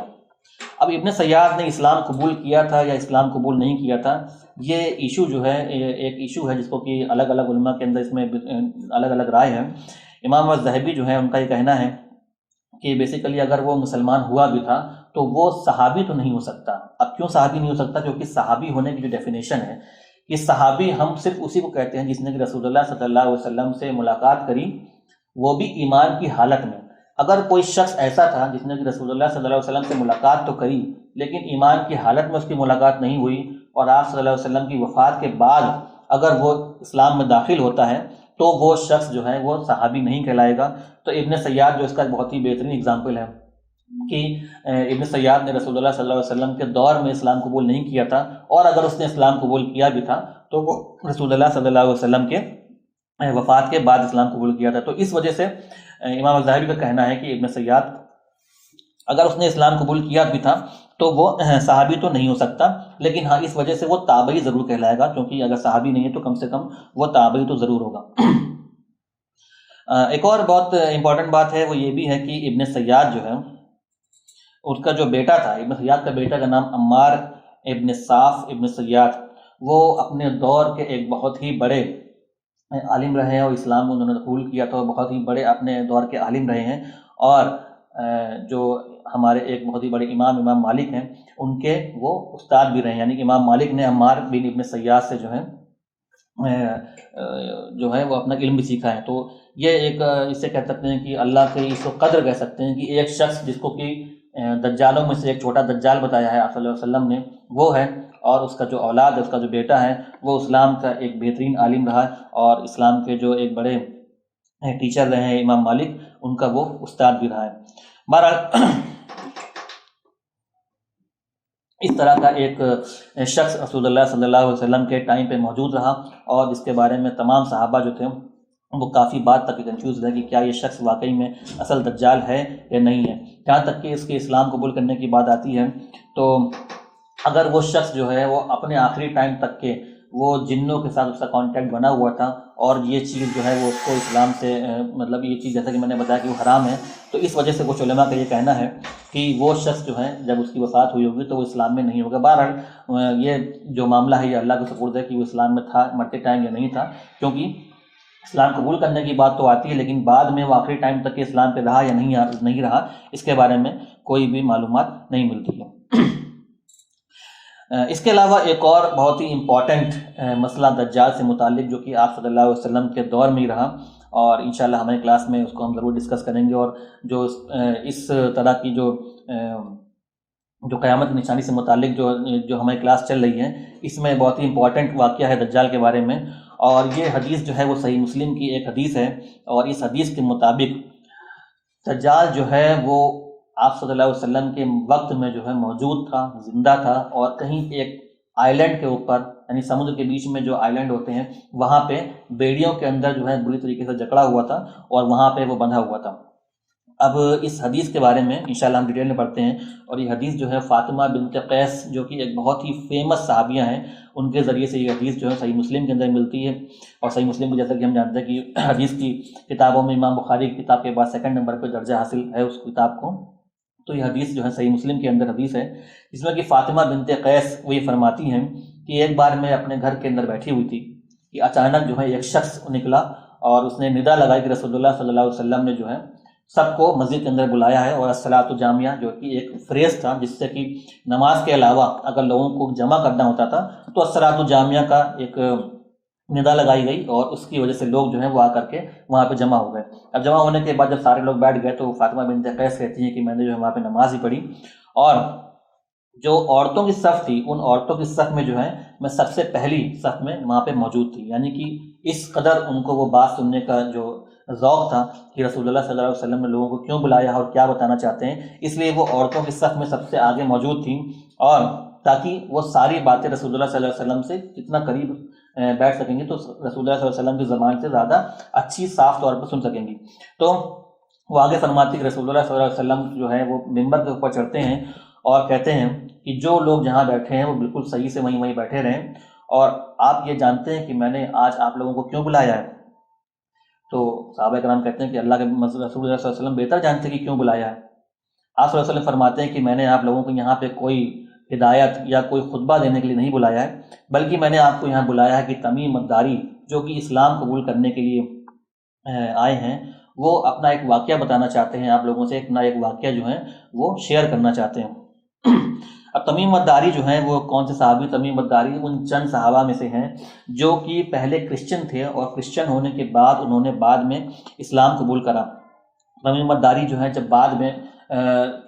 جو ڈیلیگیشنز کا ایئر تھا، یعنی جب بہت سارے لوگ جو ہیں الگ الگ علاقوں سے رسول اللہ صلی اللہ علیہ وسلم کے پاس پورے جھنڈ میں آیا کرتے تھے، اور وہاں پہ آ کر کے رسول اللہ صلی اللہ علیہ وسلم سے اسلام سیکھا کرتے تھے، اور جن کو اسلام قبول کرنا ہوتا تھا وہ اسلام قبول کرتے تھے، اور جن کو نہیں کرنا ہوتا تھا وہ اس ٹائم نہیں کیا تو واپس جا کے کر لیتے تھے، کئی طرح کے لوگ۔ تو اس گروپ کے اندر تمیم الداری جو تھے وہ وہاں پہ آئے تھے، اور اس ٹائم انہوں نے رسول اللہ صلی اللہ علیہ وسلم کے پاس آ کر کے اسلام قبول کیا تھا۔ اور تمیم الداری کا جو رہنے کا جو تھا وہ نارتھ کی طرف جو تھا، یعنی وہ مدینہ سے نارتھ کی طرف جو تھا وہ رہا کرتے تھے، اور ان کا جو قبیلہ تھا، جس قبیلے کے وہ رہنے والے تھے، وہ لوگ جو تھے وہ سمندری سفر جو ہے وہ اکثر کیا کرتے تھے، اور قریش کے لوگ جو ہیں وہ سمندری سفر سے جو ہے اپنے آپ کو بچا کے رکھتے تھے، اس کو اوائڈ کرتے تھے کہ سمندری سفر جو ہے وہ نہ کرنا پڑے۔ اسی وجہ سے رسول اللہ صلی اللہ علیہ وسلم نے ایک بار ایک خواب بھی دیکھا، جس میں کہ آپ صلی اللہ علیہ وسلم نے دیکھا کہ صحابہ اکرام جو ہیں وہ سمندر کے اوپر چل رہے ہیں، تو وہ خواب دیکھا کہ آپ صلی اللہ علیہ وسلم جو ہے وہ ہنس پڑے، اور آپ کا خواب جو ہے وہ بعد میں سچا بھی ہوا کہ صحابہ اکرام نے جو ہے وہ سمندروں کا سفر کیا اور جو فتح حاصل کری۔ بہرحال تمیم الداری جو ہیں وہ رسول اللہ صلی اللہ علیہ وسلم کے پاس بھی اسلام قبول کرنے آئے، اور اسلام قبول کرنے کے بعد انہوں نے آپ صلی اللہ علیہ وسلم کو ایک واقعہ بیان کیا، اور آپ صلی اللہ علیہ وسلم تمام لوگوں کو اکٹھا کیا اور کہا کہ دیکھو تمیم الداری جو ہیں تم سے کیا بتانا چاہتے ہیں۔ تو تمیم الداری جو ہے بتاتے ہیں کہ ہم لوگ کچھ لوگ تھے، اور کچھ لوگ جو تھے ہم لوگ ایک سمندر کے سفر کے اوپر نکلے ہوئے تھے، اور سمندر کے سفر میں جب ہم لوگ نکلے ہوئے تھے تو 30 لوگوں کا ہمارا گروپ تھا، یہ صحیح مسلم کی حدیث ہے، اور 30 لوگوں کا ہمارا گروپ تھا کہ اچانک سمندر کے اندر جو ہے وہ ایک بہت تیز طوفان آتا ہے، اور ہماری جو جہاز تھا جس کے اوپر ہم لوگ چل رہے تھے وہ جہاز اپنے راستے سے بھٹک جاتا ہے اس طوفان کی وجہ سے، اور ہم اپنے صحیح مقام پہ پہنچنے کی وجہ نہ پہنچ کر کے راستہ بھٹک جاتے ہیں، اور قریب 30 دن تک کے لگاتار ہم سمندر کے اندر ہی رہتے ہیں، اور ہمیں کہیں بھی کوئی کنارہ نہیں ملتا ہے کہ تبھی اچانک سے جو ہے شام کے ٹائم ہمیں دور ایک آئلینڈ دکھائی پڑتا ہے، جزیرہ دکھائی پڑتا ہے، اور ہم اپنی جو کشتی اور جہاز ہے اس کو اسی کی طرف موڑ دیتے ہیں، اور ہم اس آئلینڈ کی طرف، جزیرے کی طرف جو ہے چل دیتے ہیں۔ اب جب اس سے قریب پہنچتے ہیں تو تمیم الداری جو ہے اپنے ساتھ کچھ لوگوں کو لے کر کے جہاز کے ساتھ، جو چھوٹی کشتی ہوتی ہے اس کے اندر بیٹھ کر کے کچھ لوگوں کے ساتھ اس جزیرے کی طرف نکلتے ہیں، اور اس جزیرے پہ جا کر کے اتر جاتے ہیں۔ اب جب تمیم داری اس جزیرے پہ اترتے ہیں تو وہاں پہ ان کو ایک عجیب و غریب قسم کی ایک مخلوق دکھائی پڑتی ہے، جو کہ چلتی پھرتی مخلوق تھی، اللہ کی مخلوق تھی، اور اس کے جو اپیرنس یعنی اس کا جو بناوٹ تھی وہ اس طریقے کی تھی کہ اس کے پورے جسم کے اوپر بال ہی بال تھے، اور صحابہ تمیم داری جو ہے فرماتے ہیں کہ جب میں نے اس کو دیکھا تو میں بھی سمجھ نہیں پا رہا تھا کہ اس کا فرنٹ کدھر ہے اور بیک کدھر ہے، یعنی کہ اس کا سامنا کدھر ہے اور اس کا پیچھا کدھر ہے، اس کے اندر اس کے جسم کے اندر اتنے زیادہ بال تھے۔ تو اس سے جو ہے اس سے تمیم داری کریں، ہم لوگوں نے پھر اس سے سوال کیا کہ تم کون ہو اور تمہارا نام کیا ہے؟ تو اس مخلوق نے جو ہے ان سے بات کری اور کہا کہ میرا نام جساسہ ہے، اور جساسہ کے معنی جاسوس کے ہوتا ہے کہ بہت زیادہ جاسوسی کرنے والا۔ تو اس نے کہا کہ میرا نام جساسہ ہے، اور میرا ایک جو آقا ہے، کہہ سکتے ہیں کہ میرا ایک ماسٹر ہے، میں تمہیں چاہتا ہوں کہ تم میرے ماسٹر کی طرف میرے ساتھ چلو، جو کہ اس غار کی میں جو ہے وہاں پہ رہتا ہے، اور میں تم کو ان سے ملانا چاہتا ہوں، اور وہ پھر تمہارا منتظر ہے، تم سے ملنا چاہتا ہے۔ تو یہ تمیم داری اور جتنے بھی لوگ ان کے ساتھ ہوتے ہیں، یہ اس جساسہ کے ساتھ آگے نکل پڑتے ہیں اور اس غار کی طرف جاتے ہیں جہاں پہ ان کا ماسٹر جو تھا وہ وہاں پہ رہتا ہے۔ اب جب وہ وہاں پہ جاتے ہیں تو وہاں پہ دیکھتے ہیں کہ وہاں پہ ایک بہت ہی بڑا لمبا چوڑا شخص، بلکہ وہ کہتے ہیں کہ اس سے پہلے میں نے آج تک اتنا لمبا چوڑا انسان کبھی اپنی زندگی میں نہیں دیکھا۔ وہاں پہ ایک ایسا شخص جو ہے اس غار کے اندر موجود تھا، اور وہ اتنی بری طریقے سے زنجیروں کے اندر جکڑا ہوا تھا، جس سے کہ بری طریقے سے میں نے آج تک کسی کو زنجیروں میں جکڑا ہوا نہیں دیکھا، اس طریقے سے وہ زنجیروں کے اندر جکڑا ہوا تھا۔ اب جب ہم ان کے سامنے وہاں پہنچتے ہیں تو وہ ایک کے بعد ایک جو ہے وہ یہ تمیم داری اور ان کے ساتھی کے جو لوگ، ان کے ساتھ کے جو لوگ ہیں، ان سے سوال کرتا ہے، قریب 8-10 سوال جو ہے وہ کرتا ہے، انشاءاللہ ہم اس کی ڈیٹیل میں نہیں جائیں گے۔ تو وہ سوال کرتا ہے کہ جیسے کہ مثال کے طور پہ وہ کہتا ہے کہ فلاں فلاں جگہ پہ جو ہے کھجور کے پیڑ ہیں، یا جو بہت زیادہ جو سبزی جو گرینری ہے، کیا وہ آج بھی موجود ہے؟ کھجور کے پیڑ وہاں پہ آج بھی پھل دیتے ہیں؟ تو یہ تمیم داری جو لوگ ہیں وہ کہتے ہیں کہ ہاں وہ آج بھی پھل دیتے ہیں، ان کے اندر پھل ابھی بھی موجود ہیں۔ تو وہ کہتا ہے کہ ایک وقت آئے گا کہ جب اس کے اندر کوئی بھی پھل موجود نہیں رہے گا، اور وہاں کی جو زمین ہے وہ بالکل بے جان ہو جائے گی اور بالکل بنجر زمین ہو جائے گی۔ اس کے بعد وہ ایک جو ہے جھیل کے بارے میں پوچھتا ہے کہ کیا وہ جھیل جو ہے کیا اس کے اندر آج بھی پانی موجود ہے؟ تو یہ لوگ جواب دیتے ہیں کہ ہاں اس کے اندر آج بھی پانی موجود ہے۔ تو وہ شخص جو ہے وہ کہتا ہے کہ ایک ٹائم آئے گا کہ جب اس کا پانی جو ہے پوری طریقے سے سوکھ جائے گا، اور وہاں پانی بالکل پوری طریقے سے ختم ہو جائے گا، جیسے کہ کبھی وہاں پانی تھا ہی نہیں۔ اس کے بعد وہ چشمے کے بارے میں پوچھتا ہے، کنویں کے بارے میں، کہ کیا اس کے اندر پانی آج موجود ہے؟ پھر یہاں جواب ملتا ہے کہ ہاں اس کے اندر پانی موجود ہے۔ یہ شخص پھر جواب دیتا ہے کہ ایک وقت ایسا آئے گا کہ وہ چشمہ یا کنواں جو بھی ہے وہ پوری طریقے سے سوکھ جائے گا اور اس کے اندر پانی نہیں ملے گا۔ اب اس کے بعد وہ جو اگلا سوال پوچھتا ہے وہ پوچھتا ہے کہ کیا وہ امی نبی جو کہ عرب کے اندر آنا تھا، کیا وہ نبی آ چکا ہے؟ اب چونکہ تمیم داری عرب کے علاقے کے رہنے والے تھے، اور لیکن چونکہ اس ٹائم کرسچن تھے، لیکن یہ بات ان کی سنی ہوئی تھی کہ عرب میں جو ہے مکہ کے اندر کسی نے نبوت کا دعویٰ کیا اور وہ ہجرت کر کے مدینہ آ گئے۔ تو تمیم داری جو ہے وہ پوری بات اس کو بتاتے ہیں کہ ہاں وہ امی نبی جس کا ذکر تم کر رہے ہو وہ مکہ کے اندر آیا تھا، اور مکہ سے ہجرت کر کے اب وہ یثرب کے اندر سیٹلڈ ہو گیا ہے۔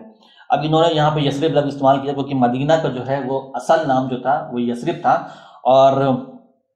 بعد میں رسول اللہ صلی اللہ علیہ وسلم نے اس کا نام جو ہے مدینہ رکھا تھا، کیونکہ منافق اور مشرک جو بھی تھے یہ اس کو یثرب کہہ کر کے بلاتے تھے، اور مسلمانوں کے لیے یہ بات بالکل کسی طریقے سے الاؤڈ نہیں ہے کہ مسلمان اس کو یثرب کہہ کر کے پکاریں، کیونکہ آپ صلی اللہ علیہ وسلم نے اس کو یثرب کہہ کر کے پکارنے سے منع کیا، اور آپ نے اس کو مدینہ نام دیا، اور مسلمانوں کے لیے یہی بہتر ہے کہ مسلمان اس کو مدینہ کہہ کر کے پکاریں۔ ہاں اگر کبھی کوئی ذکر کرنا ہو کہ مشرک یا منافق جو تھے وہ اس کو کیا کہتے تھے، تو قرآن میں بھی ایک جگہ اس کا ذکر آیا ہے کہ جہاں پہ اس کو یثرب کہہ کر کے پکارا گیا ہے۔ تو بہرحال تمیم داری اس کو جواب دیتے ہیں کہ وہ شخص جو ہے وہ اب یثرب کے اندر یعنی مدینہ کے اندر سیٹلڈ ہو گیا ہے، اب وہاں پہ آ کر کے اس نے ہجرت کر لی ہے، وہیں پہ آ کے رہ رہا ہے۔ اس کے بعد وہ شخص جو ہے وہ پھر سوال پوچھتا ہے کہ کیا عرب کے لوگوں نے اس سے جنگ لڑی ہے؟ اور وہ جواب دیتے ہیں کہ ہاں ان لوگوں نے اس سے جنگ بھی لڑی ہے۔ تو وہ پوچھتا ہے آگے کہ اس جنگ کا جو رزلٹ تھا وہ کیا رہا؟ تو اس کے بارے میں وہ جواب دیتے ہیں کہ کبھی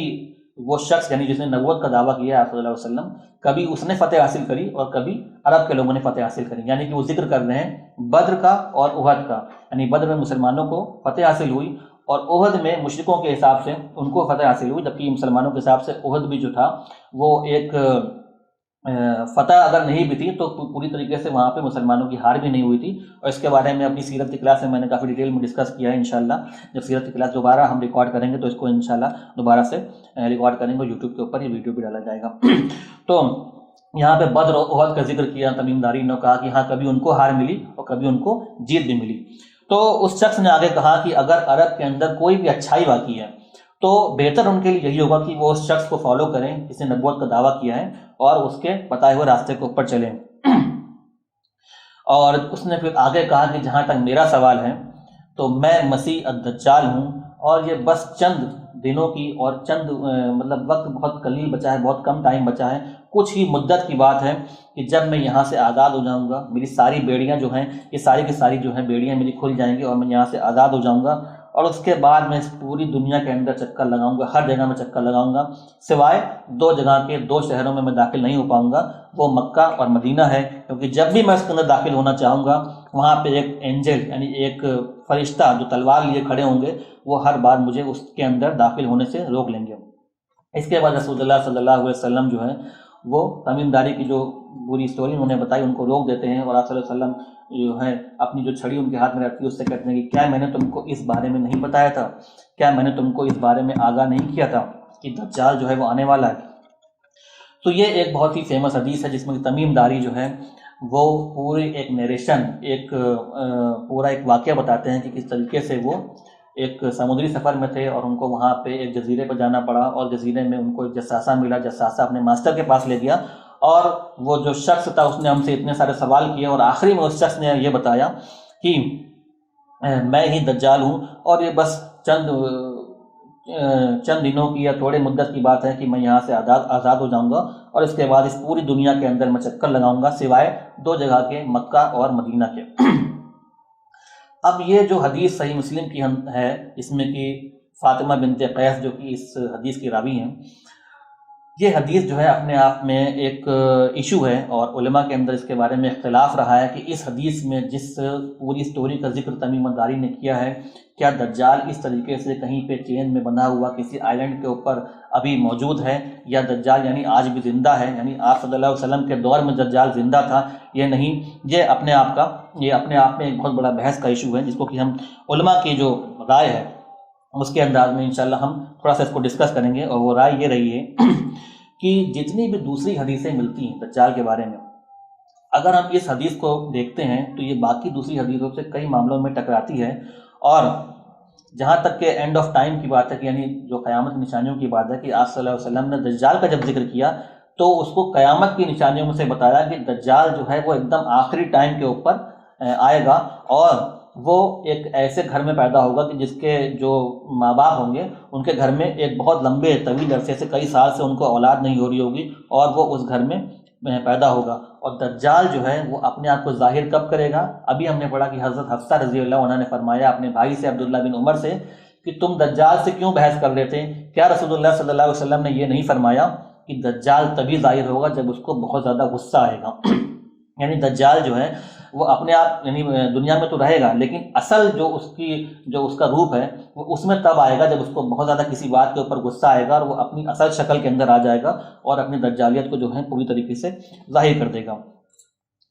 تو یہ جو حدیث ہے وہ باقی دوسری حدیثوں سے تھوڑا سا ٹکراتی ہے، اور اس وجہ سے علماء کے اندر اس میں ایک رائے نہیں ہے، اور اکثر علماء تو اس کو یہی مانتے ہیں کہ حدیث جو اپنے آپ میں بالکل صحیح ہے، بھلے دوسری حدیثوں سے ٹکراتی ہے، لیکن کیونکہ صحیح مسلم کے اندر ہے اور اس کی جو چین ہے یعنی اس کی جو سند ہے، سند کے اعتبار سے یہ پوری طریقے سے اس کے اندر کوئی کمزوری نہیں، سند بالکل اس کی صحیح ہے، اور جو متن ہے کیونکہ متن اگر ہمارے سمجھ میں نہیں آ رہا ہے تو ہم اس میں کوئی اختلاف نہیں کریں گے کہ اگر یہ باقی حدیثوں سے اگر ٹکراتی ہے، لیکن ایک مائنر اوپینین یہ بھی رہی ہے کہ یہ حدیث جو ہے اپنے آپ میں اس میں تھوڑا سا ایک ایشو ہے، اور اس کے بارے میں جو ہے کچھ جو علماء ہیں ان کے اندر اختلاف رہا کہ اس حدیث کو ہمیں کس طریقے سے لینا چاہیے اور کس طریقے سے نہیں لینا چاہیے۔ اب یہاں پہ ایک سوال جو سب سے بڑا کھڑا ہوتا ہے وہ یہ کھڑا ہوتا ہے کہ کیا کسی حدیث کو جو کہ سند کے اعتبار سے بالکل صحیح ہو، یعنی کہ اس کی جو روایت کرنے والے راوی ہیں اور اس کی جو چین ہے وہ اب اس اعتبار سے بالکل صحیح ہو، لیکن اس حدیث کے اندر جو بات بتائی جا رہی ہے، جو اس حدیث کا متن ہے، اگر وہ کسی دوسری حدیث سے ٹکراتا ہے تو ہمیں اس حدیث کے بارے میں کیا کرنا چاہیے؟ تو اس میں سے ایک جو مائنر اوپینین ہے وہ یہ رہی ہے کہ اس دروازے کو تو ہمیشہ بند، یعنی اس ڈور کو اگر ہم اوپن کر دیں گے تو ہر آدمی، ہر دوسرا شخص جو ہے وہ کھڑا ہو جائے گا، وہ کہے گا کہ یہ حدیث میرے دماغ میں بالکل نہیں آ رہی ہے اور یہ حدیث مجھے سمجھ میں نہیں آ رہی، اس وجہ سے یہ حدیث کو ہٹاؤ، اس کو کنارے کرو۔ تو یہ دروازہ جو ہے اگر ایک بار کھول دیا گیا تو ہمیشہ لوگ جو ہیں حدیثوں کے اوپر سوال کھڑے کرتے رہیں گے، اس لیے علماء نے جو ہے اس دروازے کو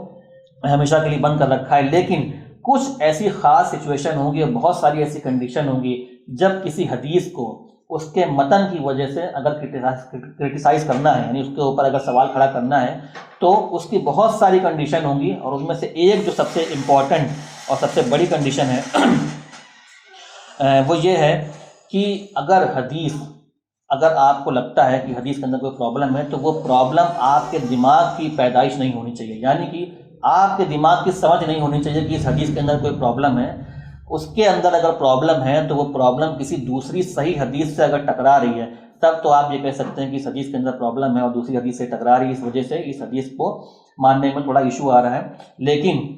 اگر آپ یہ کہہ رہے ہیں کہ میرے لاجک کے حساب سے یا میرے ریزن کے حساب سے یا میری جو سمجھ ہے حدیث کو، اس کے حساب سے میں اس حدیث کو نہیں سمجھ پا رہا ہوں، اس لیے میں اس حدیث نہیں لے سکتا، تو اس وجہ سے اس حدیث کے متن کے وجہ سے اس حدیث کو ریجیکٹ نہیں کیا جائے گا۔ اس لیے اس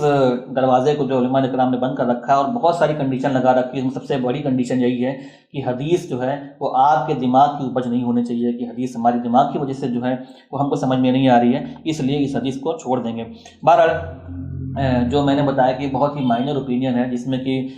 کچھ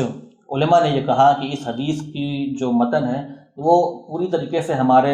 جو انڈرسٹینڈنگ ابھی رہی ہے، یعنی دجال کے بارے میں جیسے میں نے بتایا کہ 40 سے زیادہ صحابہ اکرام نے دجال کے بارے میں ذکر کیا ہے، اور ایک متواتر حدیثیں اس کے بارے میں موجود ہیں، بہت ہی فیمس کانسیپٹ ہے جو کہ صحابہ اکرام کے اندر موجود تھا۔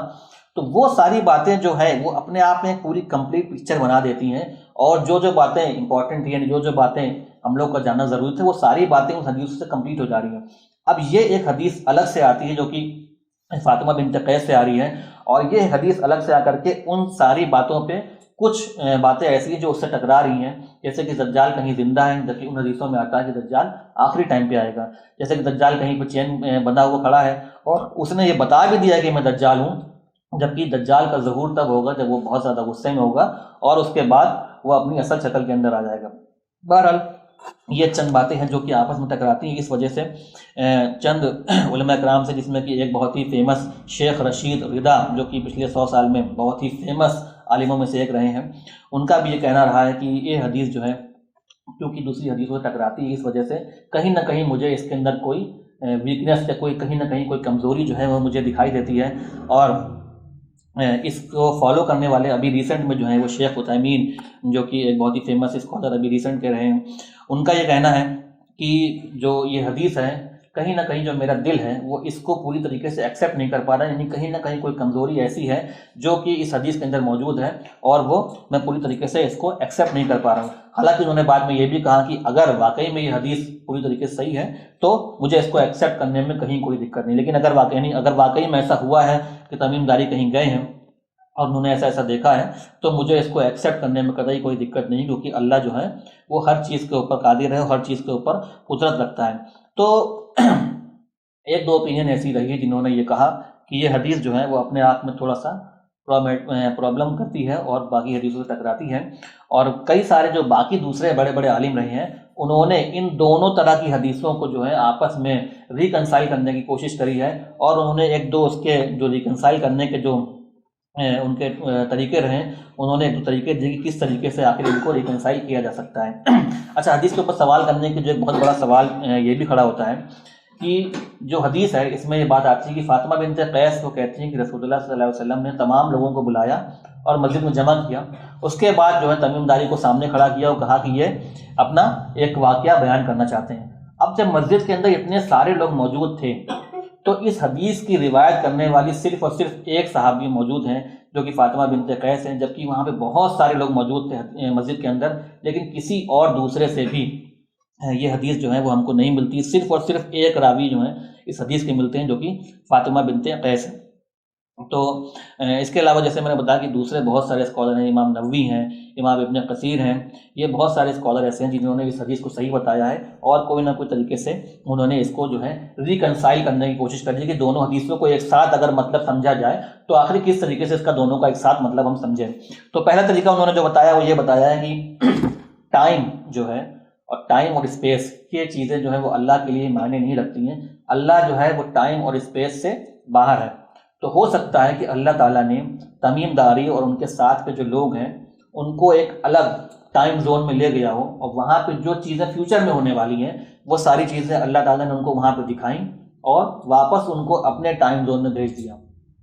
اور تمیم داری کو وہ واقعہ یاد رہا اور انہوں نے وہ ساری باتیں آگے بتا دی۔ تو اگر اللہ نے ایسا کیا تو اس میں کوئی ہمارے لیے ایسی بات نہیں، کیونکہ اللہ جو ہر چیز کے اوپر قادر ہے اور اللہ ہر کچھ کر سکتا ہے۔ تو ایک جو ہے تعویل جو ہے اس کی یہ کری گئی ہے کہ اس طریقے سے ہو سکتا ہے۔ اس کے بعد دوسرے جو ہے وہ دوسرا جو اس کا انٹرپریٹیشن ہے وہ یہ ہے کہ دجال جو ہے وہ پیدا ہو چکا ہے، وہ ہیلدی یعنی پورا زندہ موجود ہے، اور کہیں جو ہے بیڑیوں کے اوپر، بیڑیوں میں جو ہے جکڑا ہوا، کہیں کسی آئلینڈ کے اوپر وہ وہاں موجود ہے، وہاں پہ بندھا ہوا ہے، اور جب بھی اس کا جو ٹائم آئے گا، جو اس کا وقت آئے گا، جب اس کو ریلیز ہونا ہوگا، جب اس کو وہاں سے نکلنا ہوگا، وہ وقت آئے گا اور اللہ تعالیٰ اس کو وہاں سے ریلیز کر دے گا، اور ابھی اس سے پہلے یعنی کہ اس سے پہلے جو ہے وہ دنیا میں ظاہر نہیں ہوگا، لیکن وہ زندہ ہے اور اس جگہ پہ کہیں ایسی جگہ موجود ہے جہاں پہ ہو سکتا ہے انسان ابھی تک کے نہ پہنچ پائے ہوں، اور تمیم داری کو اللہ تعالیٰ کسی طریقے سے وہاں پہ لے گیا۔ بہرحال یہ دو طریقے ہیں جن سے کہ امام ابن کثیر یا امام نووی نے جو ہے اس کو ریکنسائل کرا کہ دونوں طرح کی حدیثوں کو ہم کس طریقے سے سمجھیں۔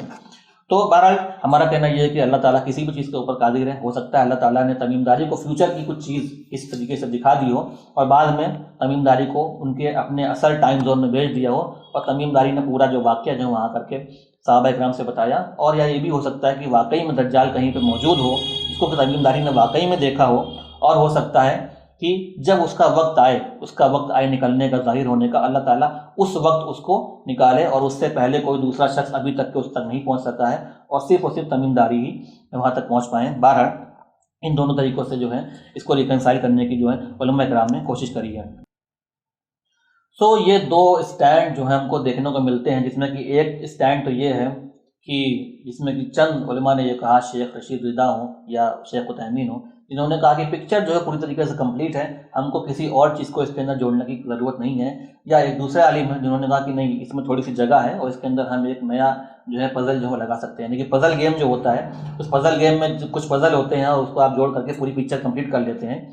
تو کچھ کا کہنا ہے کہ نہیں، پکچر جتنی ہے وہ کمپلیٹ ہے، جتنے پزل ہم کو ملے ہیں جتنے بھی، اس سے پکچر پوری بن جاتی ہے، لیکن کچھ کا کہنا یہ ہے کہ نہیں، تھوڑی سی اس میں اسپیس ہے، اگر اس کو اٹھا کر کے یہاں بنا کے رکھ دیں تو اب یہ پکچر جو ہے پوری طریقے سے کمپلیٹ ہوتی ہے۔ بہرحال یہ دونوں اوپینین ہیں، اور جیسا کہ میں نے بتایا کہ اس میں میری اپنی کوئی اوپینین نہیں ہے، یہ دو اوپینین جو ہے وہ علماء کرام کی ہے، بڑے بڑے اسکالرس کی ہیں جنہوں نے یہ دونوں رائے دی ہیں۔ اس کے بعد اب اگلی چیز جو کہ انشاءاللہ ہم ڈسکس کریں گے، حدیث کے اندر دجال کے بارے میں اور کون کون سی باتیں جو ہیں جو رسول اللہ صلی اللہ علیہ وسلم نے بتائی ہیں۔ یہ دو واقعات تو ہو گئے جو کہ میں نے آپ کو بتایا کہ رسول اللہ صلی اللہ علیہ وسلم کے دور میں تھے، ایک ابن سیاد، ایک شخص جو کہ آپ صلی اللہ علیہ وسلم کے وقت میں موجود تھا، اس کو لوگ دجال سمجھتے تھے، اور ایک تمیم الداری جو کہ آپ صلی اللہ علیہ وسلم کے سامنے آ کر کے انہوں نے پورا واقعہ بیان کیا، اور یہ جو ہے صحیح مسلم کے اندر پوری روایت ملتی ہے۔ اس کے بعد بہت ساری باتیں ہیں جو کہ پوری ہم کریں گے تو بہت لمبا ہو جائے گا ایپیسوڈ، تو اس کو جسٹ سمرائز کرتے ہوئے آپ صلی اللہ علیہ وسلم کی بتائی ہوئی کچھ اور باتیں دجال کے بارے میں، جس میں سب سے پہلی بات یہ ہے اور بہت انٹرسٹنگ بات ہے کہ رسول اللہ صلی اللہ علیہ وسلم نے فرمایا کہ جتنے بھی رسول اس دنیا میں آئے ہیں، ہر رسول نے اپنی امت کو، نوح علیہ السلام سے لے کر کے آج تک جتنے بھی رسول آئے ہیں، ہر رسول نے اپنے جو قوم تھی اس کو دجال سے آگاہ کیا اور دجال سے پناہ مانگنے کی نصیحت دی ہے۔ اور میں نے بھی تم کو یہ کہا ہے، یعنی کہ آپ صلی اللہ علیہ وسلم نے کہا کہ نوح علیہ السلام سے آج تک کے جتنے بھی رسول آئے ہیں، سب نے اپنی قوم سے دجال کے بارے میں ذکر کیا اور کہا کہ دجال جو ہے وہ آخری ٹائم پہ آنے والا ہے اور تم اس سے پناہ مانگو اللہ کی۔ اور اگر ہم دیکھیں کہ کانسیپٹ آف دجال، جیسا کہ ابھی ذکر کیا کہ میں نے، دجال کا جو تصور ہے وہ باقی کے جتنے بھی پرانے نبی ہیں، ان کی جو کتابیں ہیں تورات وغیرہ، وہ تصور جو ہے وہ کرسچنوں کے اندر، عیسائیوں کے اندر وہ تصور ملتا ہے، اور جوش ٹریڈیشن جو ہے وہ اس کے اندر وہ تصور جو ہے وہ نہیں ملتا ہے۔ اور جو ہیں یہودی جو ہیں، یہ اکثر یہودی جو ہیں وہ اس پورے کانسیپٹ کا رد کرتے ہیں، وہ اس کو نہیں مانتے ہیں کہ کوئی اینٹی کرائسٹ یا دجال، مسیح دجال جو ہے آنے والا ہے، لیکن ایک بہت چھوٹا سا ان کا ایک فرقہ ہے جو کہ اس کانسیپٹ کو مانتا ہے، لیکن وہ مسیح دجال کو نہیں مانتے ہیں، بلکہ وہ ایک فالس داؤد کو مانتے ہیں، یعنی ایک جھوٹے داؤد علیہ السلام کو مانتے ہیں کہ ایک ایسا بادشاہ ہوگا جو کہ ایک آخری ٹائم کے اوپر آئے گا اور وہ اپنے آپ کو فالس داؤد یعنی داؤد علیہ السلام ہونے کے بارے میں کلیم کرے گا۔ اللہ عالم، اللہ بہتر جانتا ہے۔ لیکن یہ گروپ جو ہے بہت ہی چھوٹا سا گروپ ہے یہودیوں کا. مین جو یہودیوں کا گروپ ہے، میجورٹی جو ہے، جو اکثریت ہے، وہ دجال کے کانسیپٹ کو بالکل نہیں مانتی اور پوری طریقے سے اس کو ریجیکٹ کرتی ہے. اور جو ماڈرن جو یہودی ہیں وہ تو اپنے آپ کو ہر چیز سے بالکل پوری طریقے سے بری رکھتے ہیں، کیونکہ وہ کسی بھی طریقے کا جو لا ہے، جو قانون ہے، وہ اپنے آپ کو اس سے پوری طریقے سے الگ رکھتے ہیں. کوئی بھی یہودی اپنے اوپر کسی طریقے کا کوئی بھی قانون جو ہے، جو ماڈرن یہودی ہیں، وہ اپنے اوپر لاگو نہیں کرتا اور وہ اپنی زندگی اپنی مرضی سے پوری طریقے سے بتاتے ہیں. یعنی ہم لوگ کا جو ماننا ہے کہ موسیٰ علیہ السلام نے ضرور جو ہے، جیسا کہ آپ صلی اللہ علیہ وسلم نے فرمایا، تو موسیٰ علیہ السلام نے ضرور جو ہے اپنی قوم کے لوگوں سے کہا ہوگا کہ دجال سے اللہ کی پناہ مانگو. تو اسی میں سے ایک گروپ ایسا ہو سکتا رہا ہو جس نے کہ دجال سے پناہ مانگی ہو، لیکن جب روایت آگے چلتی ہے تو نام جو ہے بدل کر کے عیسیٰ علیہ السلام کی جگہ داؤد علیہ السلام ہو گیا. ہو سکتا ہے کہ ایسا پاسبل ہو. اب مین اسٹریم جو کرسچن ہے ان کے اندر یہ کانسیپٹ پایا جاتا ہے کہ وہ جو ہے مسیح دجال کا جو ہے ان کے اندر پوری طریقے سے کانسیپٹ پایا جاتا ہے کہ آخری ٹائم پر ایک اینٹی کرائسٹ یعنی کہ مسیح دجال جو ہے وہ آئے گا، اور ایک 20 کا جو سائن ہے، وہ 666 کا جو سائن ہے، وہ ان کا جو سائن بھی ہے وہ اسی لیے ہے. تو ان کے اندر یہ کانسیپٹ جو ہے وہ پایا جاتا ہے. اب اس میں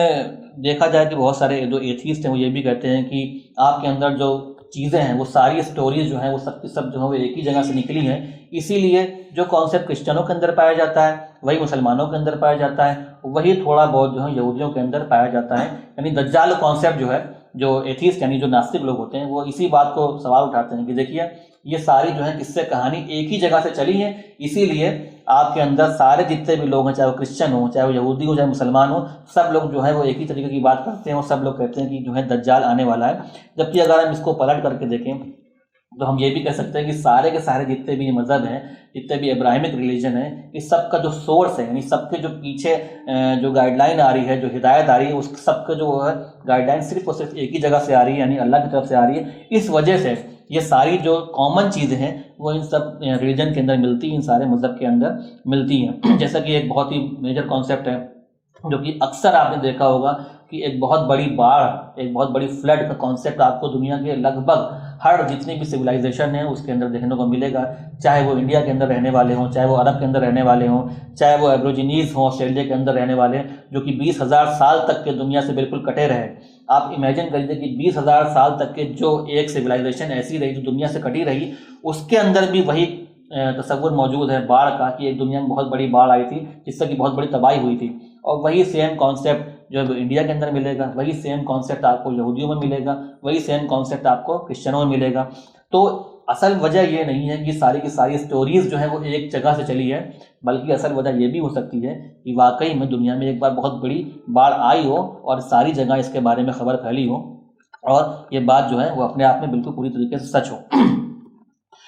تو آپ صلی اللہ علیہ وسلم نے فرمایا کہ جتنے بھی رسول میرے آنے سے پہلے آئے ہیں ان سب نے جو ہے اپنی قوم کو دجال کے بارے میں بتایا ہے. اس کے بعد آپ صلی اللہ علیہ وسلم نے فرمایا کہ اب میں تم کو کچھ ایسا بتاؤں گا جو کہ آج سے پہلے کسی بھی رسول نے اپنی قوم کو جو ہے اس بارے میں بالکل نہیں بتایا. اور آپ صلی اللہ علیہ وسلم نے جو بات بتائی، اور اگر ہم پیچھے کتابوں کو کھول کر کے دیکھیں تو آپ صلی اللہ علیہ وسلم نے جو پیشن گوئی کری ہے وہ کسی بھی کتاب میں یہودی اور عیسائی کی ہم کو بالکل نہیں ملتی ہے. اور آپ صلی اللہ علیہ وسلم نے فرمایا کہ دجال جو ہے وہ ایک گھر میں پیدا ہوگا جس کے گھر میں جو ہے بہت سے سال تک کے جو ہے ان کا کوئی بچہ نہیں ہوگا، اور وہ بہت دعا کر رہے ہوں گے کہ وہ بچہ ہمارے گھر میں پیدا ہو جائے. اور جب وہ بچہ پیدا ہوگا تو ایک دن اچانک سے وہ بچہ جو ہے پوری طریقے سے بدل جائے گا، پلٹ جائے گا، اور اس کے بعد وہ دجال کی جو ہے وہ دجال کی شخصیت جو ہے وہ اس کے اندر آ جائے گی اور دجال کا ظہور اس کے اندر ہو جائے گا. آپ صلی اللہ علیہ وسلم نے اس کے بعد یہ بھی بات فرمائی کہ دجال جو ہے اس کی ایک آنکھ جو ہوگی وہ ایک طریقے سے خراب ہوگی، اور ایک مثال دی کہ انگور جس طریقے سے جو خراب ہو جاتا ہے اس طریقے کی آپ صلی اللہ علیہ وسلم نے مثال دی کہ اس کی ایک آنکھ جو ہے، اور آنکھ کے بارے میں اختلاف ہے کہ وہ دائیں آنکھ ہوگی یا بائیں آنکھ ہوگی. اور کچھ جو ہے محدثین یا کچھ عالم جو ہیں انہوں نے اس بات میں یہ بھی کہا کہ ہو سکتا ہے وہ جو صحابی جنہوں نے اس بات کو روایت کیا ہو سکتا ہے ان سے بھول ہو گئی ہو کہ دائیں آنکھ ہوگی یا بائیں آنکھ ہوگی. بہرحال دجال کی ایک آنکھ، یا ہو سکتا ہے کہ دونوں آنکھوں، جو اس کے اندر کوئی نہ کسی طریقے کی کوئی نہ کوئی خرابی جو ہے وہ ملے گی. اور یہ خرابی اس دجال کی آنکھ میں ہوگی، اس کے بارے میں اگر ہم کوئی بھی کتاب پرانی اٹھا کر کے دیکھیں، یعنی کوئی بھی یہودی مذہب کی کتاب یا عیسائی مذہب کی کتاب بائبل کے اندر ہم دیکھیں تو یہ بات کسی بھی نبی نے دجال کے بارے میں نہیں بتائی، اور آپ صلی اللہ علیہ وسلم نے یہی کہا تھا کہ میں تم کو اب ایک ایسی بات بتانے جا رہا ہوں جو کہ اس سے پہلے کسی بھی نبی نے اپنی قوم کے لوگوں کو نہیں بتائی۔ اس کے بعد آپ صلی اللہ علیہ وسلم نے ایک نشانی دجال کے بارے میں اور بتائی کہ دجال جب ہوگا تو وہ ایک نوجوان شخص ہوگا، یعنی کہ وہ اس کی جو عمر ہوگی بہت زیادہ نہیں ہوگی، اور ہو سکتا ہے کہ قریب وہ 20 سے 30 سال کی بیچ کی اس کی عمر ہوگی، یعنی 50-60 سال کی عمر نہیں ہوگی، ایک کم عمر کا ایک نوجوان شخص ہوگا اور آدم کی اولاد میں سے ہوگا۔ ایک اور سائن یعنی ایک اور نشانی آپ صلی اللہ علیہ وسلم نے دجال کے بارے میں بتائی کہ دجال کے جو بال ہوں گے وہ کرلی ہیئر ہوں گے، یعنی گھنگریلے بال ہوں گے، عام طور پر سیدھے بال ہوتے ہیں، لیکن دجال کے بالوں کے بارے میں آپ صلی اللہ علیہ وسلم نے بتایا کہ دجال کے بال جو ہوں گے وہ گھنگریلے بال والا شخص ہوگا۔ آپ صلی اللہ علیہ وسلم نے یہ بھی بتایا کہ جتنے بھی مسلمان ہوں گے اگر ان کے دل کے اندر ایک رائی کے دانے کے برابر بھی اگر ایمان ہوگا اور دجال ان کے سامنے ظاہر ہوگا تو اللہ تعالیٰ ان کے اس ایمان کی وجہ سے ان کی آنکھ سے دجال کے ماتھے پہ لکھا ہوا کافر لفظ جو ہے وہ ان کے لیے پڑھنا آسان ہو جائے گا۔ یعنی آسان ہونے کا مطلب یہ سمجھیے کہ دجال کو کافر بھی دیکھ رہے ہوں گے اور مسلمان بھی دیکھ رہے ہوں گے، لیکن اس ایمان کی وجہ سے اللہ ان کو جو دل کی آنکھ سے سمجھ لیجیے تو کہہ سکتے ہیں کہ اللہ ان کے لیے آنکھ میں وہ صلاحیت دے گا کہ اس کے ماتھے پہ کافارا لکھا ہوگا۔ صلی اللہ علیہ وسلم نے ایسے کر کے بتایا کہ کافارا اس کے ماتھے پہ لکھا ہوگا، جس کو کہ صرف اور صرف مومن پڑھ سکیں گے اور کوئی کافر جو ہے اس کو نہیں پڑھ سکے گا۔ تو یہ ایک نشانی دجال کی آپ صلی اللہ علیہ وسلم نے بتائی کہ اس کے ماتھے کے اوپر جو ہے وہ کافر لکھا ہوگا۔ اس کے بعد آپ صلی اللہ علیہ وسلم نے فرمایا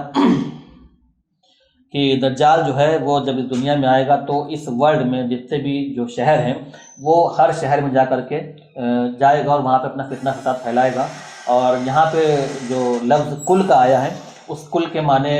کچھ نے یہ بھی لیا ہے کہ ہو سکتا ہے دنیا کے ہر شہر کے اندر جائے، اور کچھ نے یہ بھی معنی لیا ہے کہ ہو سکتا ہے کہ وہ کچھ میجر شہر کے اندر جائے۔ اور عربی میں جب کل استعمال کیا جاتا ہے تو اس کا ہر بار یہ معنی نہیں ہوتا ہے